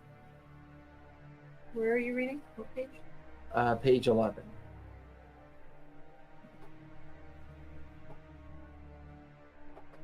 Does he mean that to be resolved? Maybe fortitude is resolved. But didn't you just say it was endurance? Well, no. See the vital stats on the character sheet? You see above divine favor that says resolve? Yeah. Fortitude and resolve are the same thing. Are they? Yeah, it's a clarification I think he had to make in the character sheet. Either the character sheet or in the rule book. So I think it's on his notes for correction. It was one of the ones that came up. So that section where I talked about your raw score for fortitude, that's actually your resolve. Okay. So your resolve is your is equal to your raw endurance score.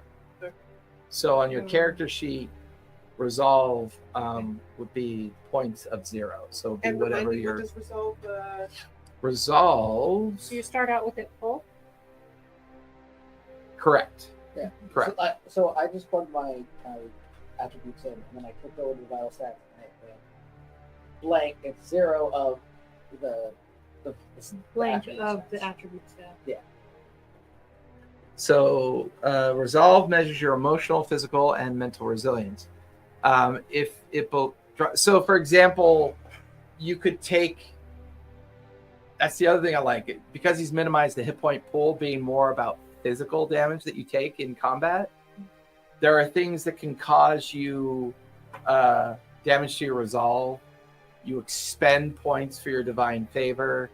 So, for example, you could expend resolve points to do maybe more damage or to gain more bonus to do more things. Feels like it's a thing you use to push through something you might Correct. not. Correct. Which okay. means when you run down to 0, there's a constant. So the nice thing is there's not really a specific consequence of its use. The real consequence of the risk is if you allow it to drop to 0. So and then it we starts wanna kinda keep affecting- one there, maybe. You might take exhaustion. It might affect your sanity.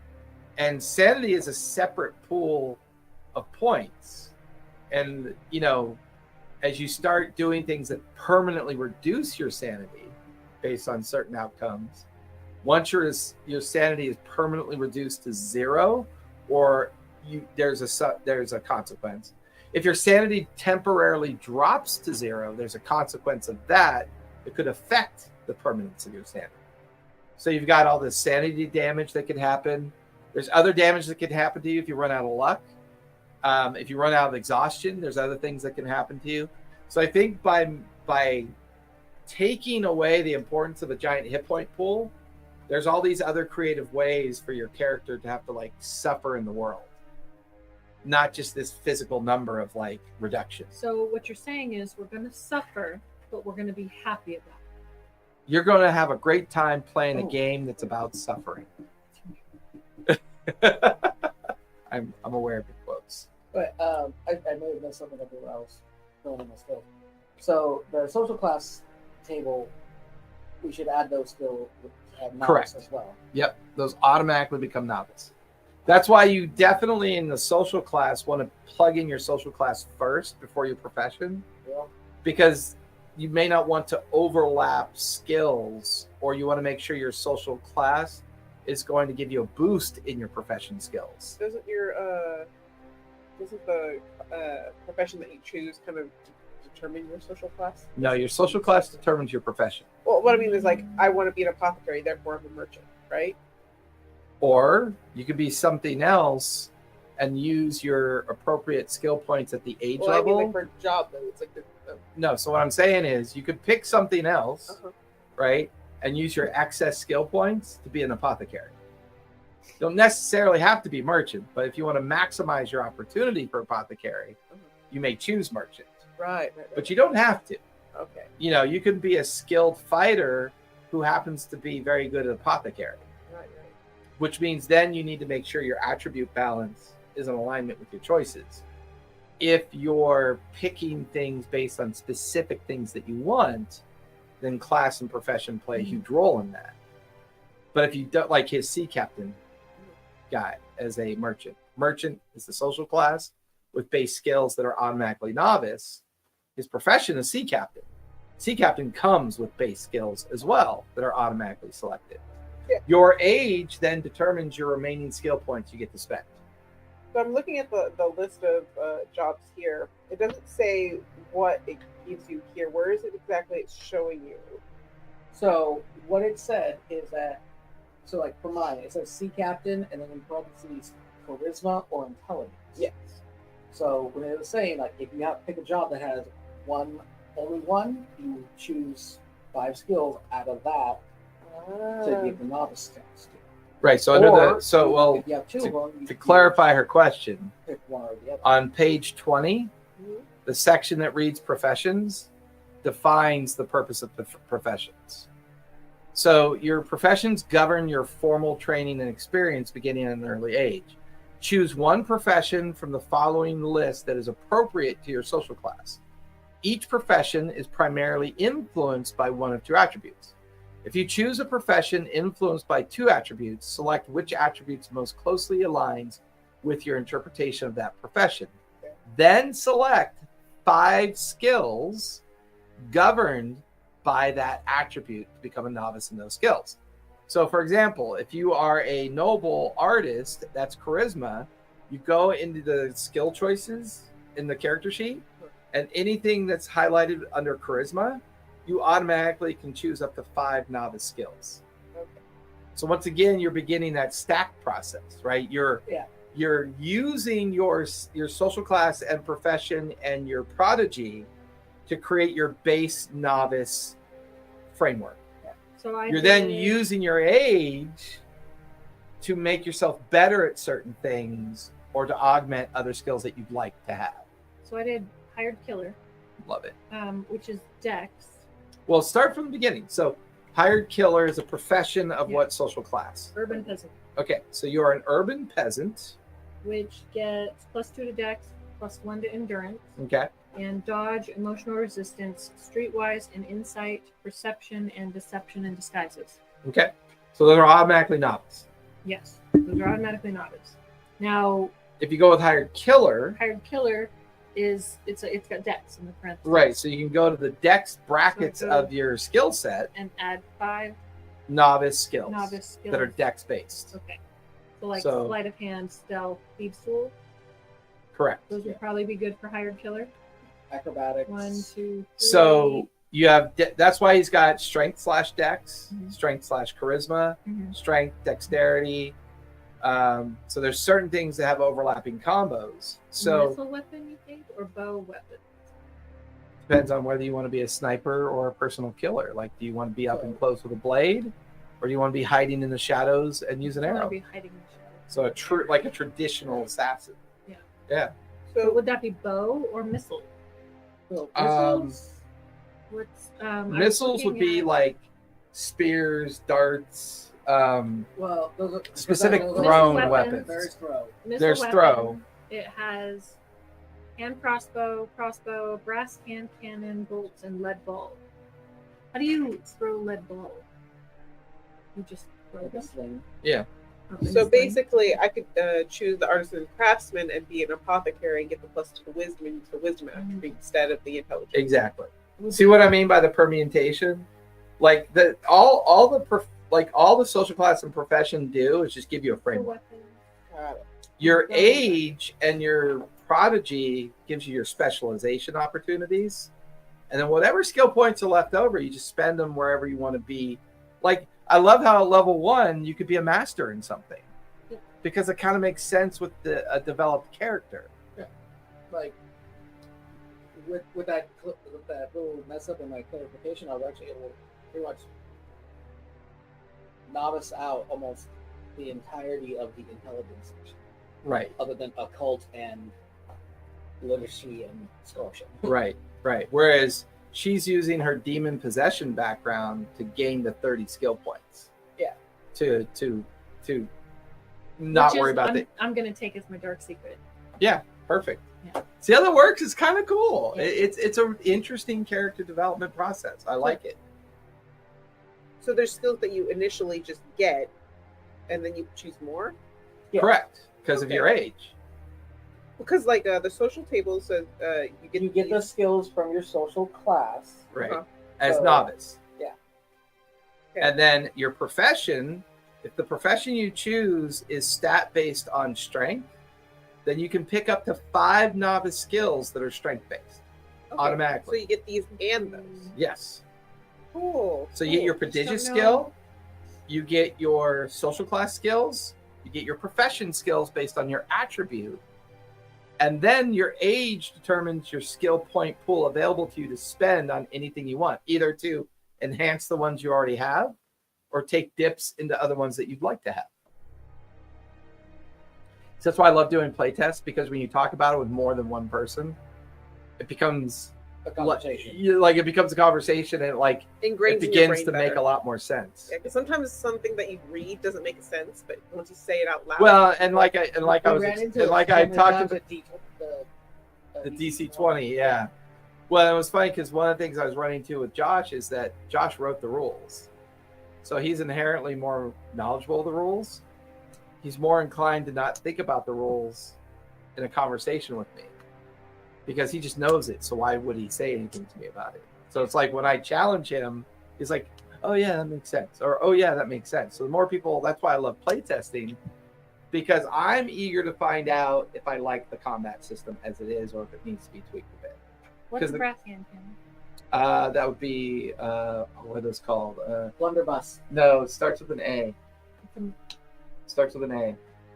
It's not a blunderbuss. Oh, Oh God, I can't think of it right now. An aqua. It's in the New Kingdom. The Kingdom Come Deliverance 2. And it starts with an A. It's basically this hollowed out pipe. Arqueos? Yes, it's a hollowed out pipe. It's a hollowed out brass pipe that you hold with a wooden handle. You stuff it with powder and shot, and you light a charge, and you hold it, and you fire it. So kind of It like a says- blunderbuss, but more like a musket. It Not says at all like a musket at all. Piercing, No. two-handed, reload, 10 actions. What's Yeah, that mean? that means so when we finally get into combat, your stance Mhm. and your posture determine the available number of actions you can do in a simultaneous combat. So normally when you're coming at each other, the first round of combat is ranged. It just goes off, right? But once you're near, right, because there's I think it's close, near, and far. So he doesn't use traditional measurements of range. He keeps it simple. So you're either far, near, or close. It just makes it easier for theater of the mind combat, right? Or if we do have a table set up, which I'm mixed emotions on setting up a combat because combat could take only 10 minutes because it's low hit point pool and it's simultaneous combat, which means if they hit you, you take damage, you hit them, they take damage, but you take it at the same time. So 10 actions, basically one round. It could be depending on your posture, right? So it could take an entire round just to reload, Mhm. and then you fire the next round. Okay. So once we start playing and we get into a combat, we'll slow that combat down so that we can talk about what So- combat is. Because it has hand crossbow, reload is 3 actions. Correct. I'm trying to. So he actually, the way he was describing things to me, he was physically manifesting the process. 1, 2, 3. Right? So I think if you have an aggressive posture, you get like 10 actions. Okay. So in the combat section, it tells you the available actions you'll have during a round. I'm trying to decide if I want to take bow or missile weapons. So hunting bow, but in war bow, I would not be able to use it. Requires 14 strength. Correct. And my character does not have 14 strength. Correct. It'd be very hard to get that later on, I think. It's not going to happen. Yeah. She has 11 because they nerfed it with the her Minus age. 3. Mm-hmm. So I don't know if I want to do hunting bow, which does 1d10 damage. If I want to do crossbow, which does 3d4, or brass hand cannon does 1d20. But it says they're very rare and cannot be purchased. So I don't know if you'd let me have a brass hand cannon. Does a brass hand cannon make sense for an assassin? Is it a finesse weapon that makes sense? Because it gives off a lot of smoke. It takes a long time to use. Probably not. So I So I feel don't know if like it'd be a crossbow or a hunting bow. I think a crossbow would be the weapon of choice. Which is 3d4. It takes 5 actions to reload. Requires a 10 strength. Have that. And attacks are made with advantage. It's pretty So- cool. Missile weapons? So if you're specializing in that, if you max out that specialization, Mm. I mean, I think advantage in his game is you add an extra d20 to your pool. Okay. So if you're already at 3d20 and you have advantage, now you're up to 4d20. Okay. So I think I'm pretty sure that's how he does advantage. Crossbow. How do you get elemental magic? Not saying that I want to get into it, but how do you get it? It's different than cult, right? Yeah, so elemental magic. So there's occult magic. And you fill in the bubble, and then what happens when you get How do you get the check mark next to the is box? when you use the skill. So anytime you're in game and you use a skill, you put a check mark to it. So as you gain XP points, you then use those points to buy skills. Let me find elemental magic. Where is it? I was really hoping it was gonna have grass nuts. Now I have Whoa, that's to- something we can make. That's not a Yeah. big like. There's still a lot of opportunity for home brewing here. Yeah, So 'cause I'm trying to again sea captain, right? So thinking either brass knuckles or like a dagger with the brass knuckles. here it is. Elemental magic. Sorry. Your skill in harnessing the powers of fey spirits, elemental creatures, to cast spells using the elemental forces of air, earth, fire, water, and the ether. That's page 33. And then on page 34, you may not gain skill in elemental magic until you have mastered lore and mythology. If you begin the game with a skill in elemental magic, choose a number of elemental magic schools out of air, earth, fire, and water, equal to your skill level novice, journeyman, master, or legendary. So if you're novice, you choose 1. If you're legendary, you choose 4. And learn the 3 starting spells from each chosen school of magic. So you can't even get elemental magic until you have mastered lore and mythology. Okay. Which is funny because I'm also looking at the elemental the bio stats for elemental magic. That runs up with wisdom. Mm-hmm. Lore and mythology is an intelligence base. Is it? It is. Yeah, the art of study, right? Yeah. Which means if You you're have to a dump. intelligence and wisdom based character, it would make sense that you could go those routes. Yeah. But if you're an intelligence and dexterity based character, you may not have enough ability to get elemental magic because your attribute may suck to get you there. it allows me to click the elemental magic, but it's not letting me click the streetwise. It's not letting me click streetwise.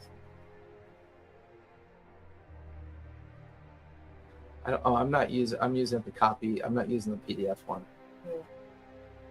I almost want to throw it into Photoshop. I usually upload it in the PDF shot or in the PDF display. So That's what I'm doing right now. It's not open.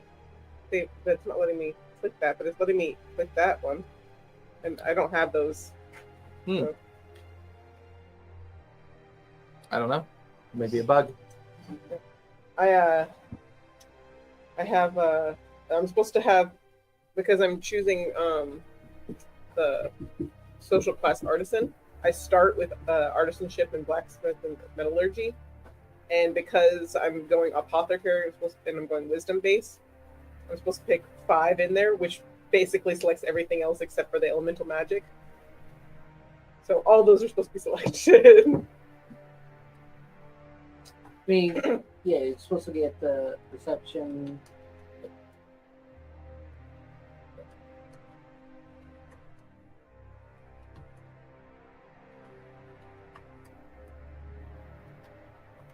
Do we have to buy our stuff with the starting cash? Is that Correct. So your age or your social class Your social determines class. your number of silver pieces.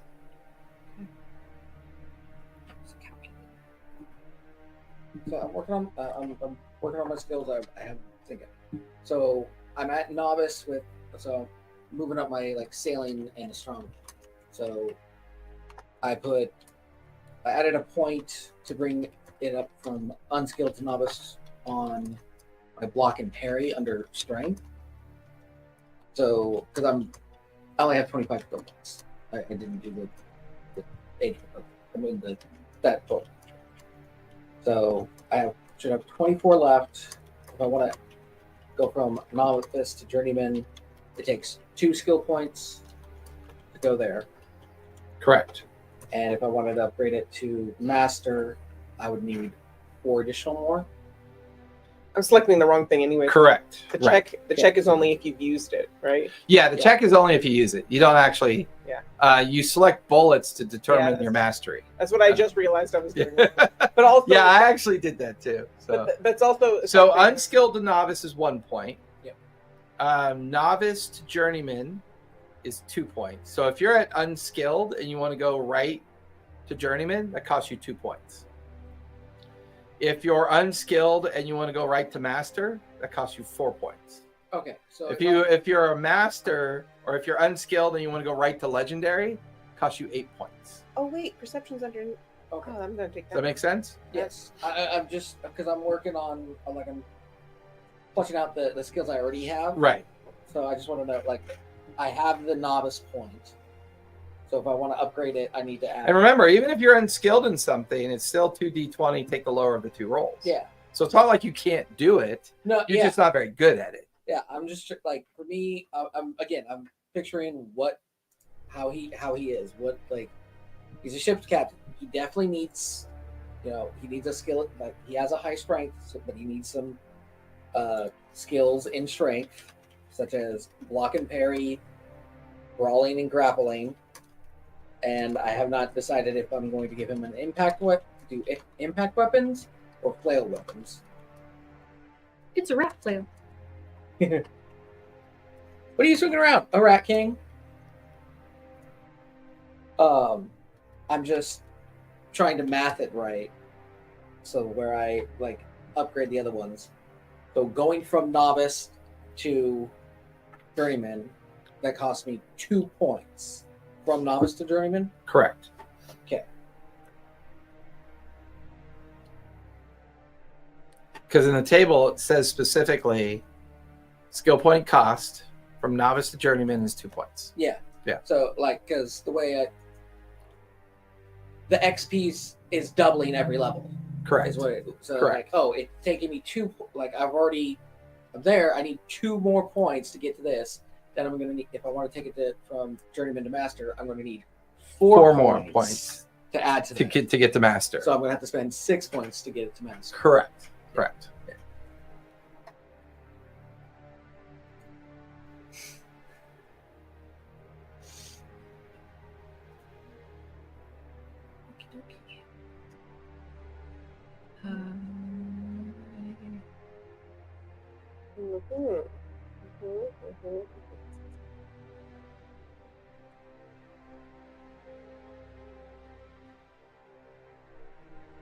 I want more gold. I have to kill people. I mean silver. Because just my weapons took all my silver. I mean my weapons and my armor. I'm trying to figure out how I'm gonna be any combat at all. Well, see, and that's the thing, right? So How much is a dagger? combat is so lean and so quick Ooh, I can buy a dagger. with that a your weapon. influence on it doesn't necessarily have to be weapon specific, Good, because my character so far doesn't look very. right? So Mm. you can do supportive activities, like maybe as an apothecary, you create Greek fire. And so you throw fire at your targets, right? Mhm. So you may want to take a little bit of throw skill because it as an apothecary, like I love the idea that you've got all these little bottles and I was little thinking the globules same on thing, you. honestly. So your only real choice in combat you need to worry about is the throw ability. Mm-hmm. That way it still allows you to compete and be a part of the combat, but it still allows you to feel like it's part of the persona of your character. Which, to a certain degree, it's a variation of an artificer, right? Yeah. Without all the noise.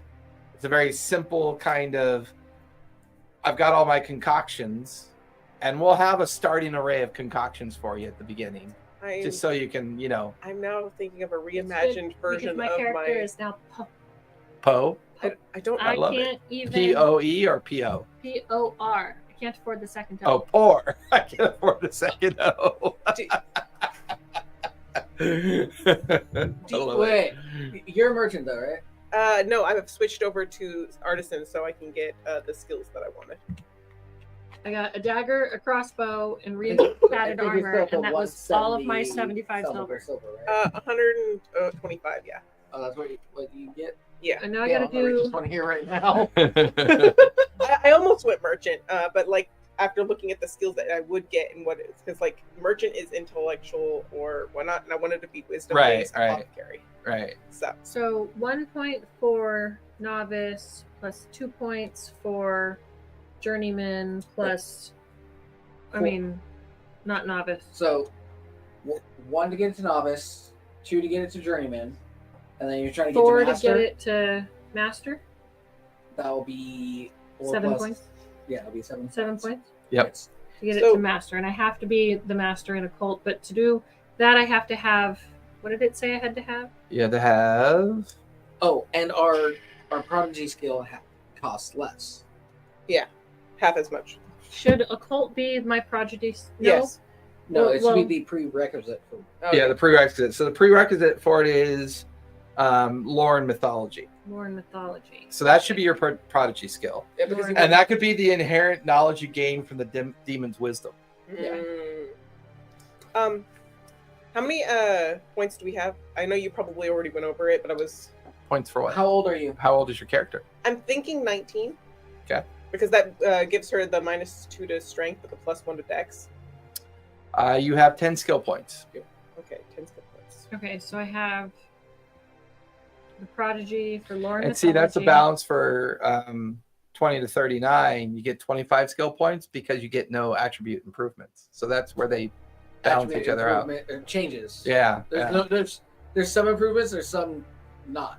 Well, from 20 to 39, there's nothing. You just get 25 skill points. Yeah. Go ahead. Sorry, Ben. For the prodigy one, it costs. I'm trying to find where it was going on about that. That was up in the skill table cost, which is on page. Because I feel like she's going to need a little dex, a little bit. Because the Where'd it go? Where'd it go? Where'd it go? Where'd it go? I did have a I need question. a So cheat when it sheet. says like -2 from strength, dex, endurance, and or charisma, Page 27. does he mean that you could take -2 from any of those? What do you mean? Say that again. I'm not getting it. Okay, so 30 minutes for like one. 40 to 49, Right. right? So you'd get 30 skill points, but -2 from strength, dex, endurance, and or charisma, +1 to wisdom. Yeah, any one of those, I think, because he's got and or in there. Okay. So I only have to be a master in lore and mythology. Correct.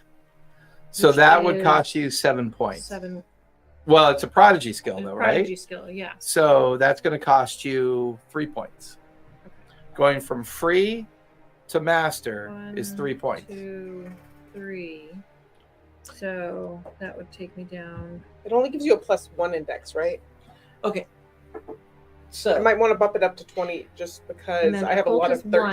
13s. No, age 19 is -2 strength plus 2 dex. Oh, +2 dex. Yeah. so question: Shoot. if we were going to like I said, the knuckle dusters, right? Would we consider those impact weapons or brawling and grappling weapons? Do you think? Ooh. Because I also kind of Brawling and grappling. Yeah. Because I think you'd be a fighter. You'd be a brawler and a grappler. yeah, So yeah. because one of the other things I was Daggers thinking or about edge having weapons? those, but also having with Right. one of them being a dagger. Because, combat could be a bar fight yeah, in a tavern, right? Combat can be in an alleyway. Combat could They be don't in the even have to be basement of knuckle an old dusters. church. They're just his rings that he's wearing. Right. 10 skill points? For age 19? Yeah. 10 skill points. It's a big difference, but listen. Well, yeah, if you go up to age 20, it's 25 skill points, but no attribute changes. Let's see, if I do that, I can put the 1 point. But at 19, you also have maximum luck of 6. Oh, okay. So, See, I get a plus. Luck of 6, but because I have a 15, which I can make my wisdom, and with the +1 from the social, it makes it 16. right. And I can take one of my 13s because I rolled 2 13s, make that dex. I get a +1 in class, making it 14, and I get 2 for my age, making it 16. So I can get those 16 while leaving the other ones 13, 12, 12, and 12. So, luck, since Mhm. we're on the subject. Yeah. Spending luck, you may spend luck in the following way. 1, improve a roll. Spend a luck point to enhance a skill check, attribute only check, or damage roll. You may gain advantage.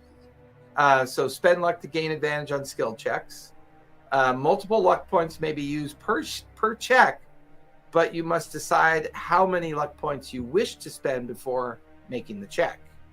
Luck points cannot influence tasks lasting more than 10 minutes. So Remove disadvantage. You can also spend a luck point to remove disadvantage. which I will probably need to do a lot of, to be honest. If you're unskilled in certain things, Well, with you only spend 10, your luck. with 10 skill points, you'll need to do that more which often. is why you get a higher luck pool. Contest the GM roll. So you can spend a luck to force a re-roll of any of the GM's rolls. So you can say, luck, I'm going to spend a luck point. You got to re-roll. Silvery And then- barbs. Yeah. Silvery barbs, yeah. Here's a question. I'm noticing here on the character sheet itself, there's like 2, 1, 3, 2 brackets between the luck. What is that?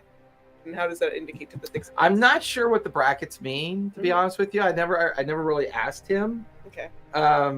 Maybe they're intended for something as an indicator. Because there's more dots there than 6 points, and you said I have a max. of Might 6 be like points. a thing like, oh, Well, that's hey, because younger people have a max of 8. I have 8. Oh, okay. It's okay. I was just like you said, a max Right. of 6. So I think they're brackets of age. okay, that makes Maybe. sense. yeah, no, it is because I'm in my 20s, so I got a max of 3. 3.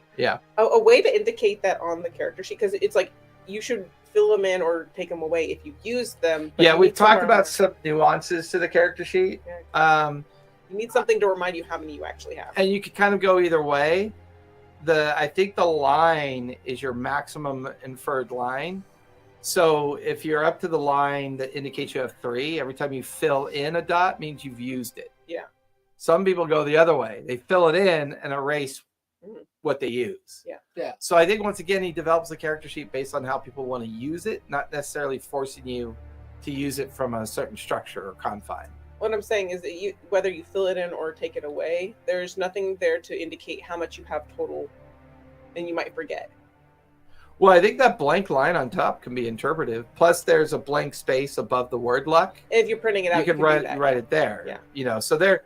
Once again, I think the character sheet is by far his most fluid part of the game. Uh-huh. I think the character sheet, the core rules of chapter 1 through 4, the combat system, the basics of magic, right? Mm. I think that's what we're going to focus on for playtesting purposes.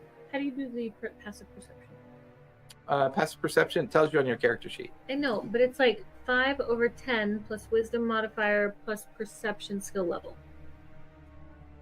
So Which passive means what? I saw it earlier. Your passive perception is a base of 5 plus your wisdom modifier. Then why is it 5/10? That depends. Is that on- aware, that's if unaware, you- and alert? That's if you. So is it 5? You start with 5 if you're unaware, and then you 10 start if with you're 10 alert. if you're aware. If you're alert, So correct. 5 plus your wisdom modifier, which mine is 0, plus your perception skill. If you I take get it. 2 dots. So 2 dots is Journeyman. journeyman, which is shit. Right. Yeah, that's confusing. I'm trying to remember what he said. He clarified this for me. So 5 plus wisdom modifier plus perception skill level. I think it's the number of dots. So it'd be 5 Plus your wisdom modifier plus 2. plus 2. Yeah, Okay. Is that in the creating a character? it should be, and I think it's under. Where is it? Let me read it. have I to think go- it's under vital stats. Okay. Which is under age and stuff? No, it's on page 14. Oh, it's about. Okay. 14. Fortitude, attributes, character profile, occult, armor class, luck, hit points. By the way, did we read health points? No. Mm. Your maximum HP It's your is strength. equal to your strength score. Okay. Yeah, we did go with that. I've been having not No, very it much automatically populates on the PDF. So Once if I you have your strength put inputted, it automatically populates. so if I put my last 13 into the strength and minus the 2, it becomes 11. And that's my health. Correct. I don't see it under Correct. vitals. Yeah, I don't see it either. I wonder if he's got it further up the line somewhere. There's his- Sanity, HP, weapons, skills. There's his advantage, disadvantage. Weapon skill. Okay, that's all my points. Yeah, I'm not. I'll have to ping him on that one.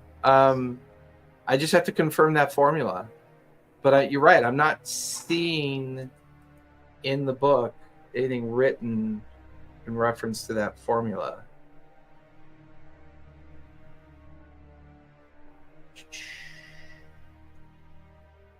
Yep, I don't see it.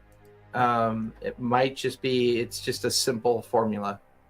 And Well, I that's- know, but it's like, okay, but plus your skill, but what is it 1, 2, 3, 4, or Well, there's nothing else to add to it. There's no numerical number associated to your journeyman skill. It's just 2 bullets. right? So it's just +2. Okay, so 7. Correct. And then 10 plus the journeyman skill, so it would be 12. 12, because you have a 0 on your wisdom Yeah. modifier. Where is it on the table so I don't mess this up? What are you looking for? The skills. I need to distribute my Fantastic. points. It's under, like, going back and forth. Well, I don't understand the question. Oh, I need to distribute my points, and I want to make sure I have the table how much I can use. Yeah, that is with the age table as well. So I just brought up a calculator. no, she just wants the reference table. Yeah, so I know how much I'm using. Yeah. And don't I overspending or have the feat cheating of myself. Page frustrating. 27 is the age table and the allocate your skill points table. I have the feat of frustrating all adults in my vicinity that can hear me. Well, and I mean, we're almost done. And then I have an intro to read for the campaign, and then we'll be done for the night. Lasted a lot longer than I expected. Well, it probably would have been smoother for me if I'd actually Got here on time. got here on time and read the stuff before I got here, which I wanted to do. Which I posted. I was ready days ago. Although you were missing stuff. Well, only a couple. Only a couple. Where Just is- like, your phobias. Okay. So, phobia and dark secret. The phobia and dark secret sections are in the center of the back page of the character sheet. Use these sections to document your fears and hidden truths. Now, as you pick phobias and dark truths, when you have sanity on, issues That's in or in dark the, secret, No, it's in the different. You sent it to a different. It's a different page. It's not in the. Yeah, it's one of the appendixes. It's one of the appendixes. No. He's talking about on the a character on sheet. the character I'm talking about the sheet itself. character sheet. Got it. Okay. So on the character sheet, Mhm. there's a place for phobia and dark secret. Now, in the appendix helps you determine, what you're picking, Okay, I see. right? However, your sanity determines how that impacts you. So if your sanity drops down to 0 and you roll on the table, and it might say, your dark secret is now this because you're, So we roll a know. d20 for our dark phobia. if you'd like, or you can pick one. Like, I like the one I picked. But fuck it. You either pick or roll, your choice. Fear of clowns. Fear of bats. Fear of human-like figures, statues, dolls, and scarecrows. I'm gonna be back fucking terrified of her. I rolled a 2. Which is Fear of being possessed by an evil spirit. You don't know I'm possessed by a demon. Fear of I'm going with you it. just know that she's uncannily wise, very She's just skilled a and creepy specific. Yeah, she is. Creepy ass child. fear of being tickled by feathers. Yeah. Oh my god, I'm gonna have one of the big ass captains have the little giant ostrich Oh, they do feather. have fear of water in here. Fear of thunder and lightning. Fear of fire. Fear Fear of of wealth cats. or riches. There's a fear So, of cats. starting with you, what is your character beginning to look like? Like description wise. I rolled a 4. Profession, everything. I'm afraid of being tickled by captain. Okay. That it is Well, that's his profession. profession. It's his social class. He is a merchant. Merchant sea captain. Yep. Okay. With a phobia of being possessed by evil spirits. Okay. Does Does he have a dark secret yet? I'm sticking with the dark Where's secret. I'm not gonna roll for that phobias one. on the different- Yeah, it's on the Survivor's appendix that you Guild. sent. Ooh, I love it. Yeah, I like He that. lost his entire first crew, and it was his fault. Ooh, yeah, I love it. I love it. I love it. I love it. I love it. Is phobias under insanity tables? No. Did you- It's one no, of the it's- appendixes It's that in you the sent. appendix. I haven't seen it. There it is. Hired killer. So what's your social class? Urban peasant. Urban peasant, hired killer, assassin. What are your phobias and dark secret? Phobia is fear of being tickled by feathers. I love it. And the dark secret is I'm possessed by a demon. I made it up. I didn't. No, that's fine. I love it. I love it. All right, Carolyn. Well, Social class. social class, I'm being an artisan. Okay. Profession. A apothecary. Okay. She is probably came from a family of apothecary, and she's striking out new on her own to try and develop her own business. She's not Nice. quite a merchant; she's more of the craft of it. So she's probably doesn't have the communication skills to really run her business. Cursed lineage. So she's probably apprenticing under somebody else at the moment. You ready for the campaign background? Okay. Mm. The name of the campaign, The Devil's Type. Europe, 1439. The world trembles on the edge of transformation. In the heart of the Holy Roman Empire, amidst a time of war, famine, and fear, whispers of an invention stir the hearts of both kings and commoners. In the city of Mainz, an eccentric goldsmith named Johannes Gutenberg works feverishly in the shadows of his workshop. His hands are steady, but his mind is not. Night after night, he is tormented by strange voices, phantoms that murmur secrets of mechanical marvels far beyond the wisdom of men. They speak of movable type, ink, and press. They show him visions of pages that can reach thousands, tens of thousands, words that cannot be silenced. But these voices are not alone. You are seekers, scholars, spies, priests, mercenaries, drawn together by fate or coin. Each of you has heard rumors of Gutenberg's divine or perhaps infernal inspiration. Some claim an angel guides his hand. Others whispers of cursed tome unearthed from beneath a forgotten monastery. Whatever the truth, one thing is clear. This invention will reshape the world. Already, forces move to control or destroy it. Religious zealots denounce it for its heresy. Secret cabals fear its power to expose ancient truths. Kings wish to claim it for war, while shadowy cults seek to silence its creator forever. Your journey begins as strangers in a land gripped by unrest. But together, you will uncover the truth behind the press and the voices that drive it. What you will find in the ink between the lines. That's going to be our 4-part campaign. Can you send that to us? Yes, I can do that. We're getting a Gutenberg Bible.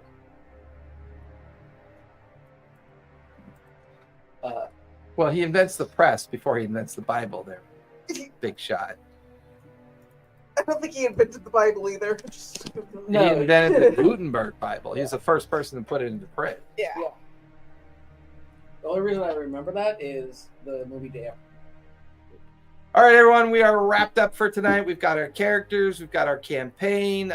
In the midst of the 4-part campaign, we'll probably have quite a few combats, actually, and we'll have to walk through that combat process. But join us here next Monday as we kick off session 1 of The Devil's Type. Well, you know what? Be safe, be kind, and don't forget. Play games! Good night, everybody. I just rolled to see what my phobia was.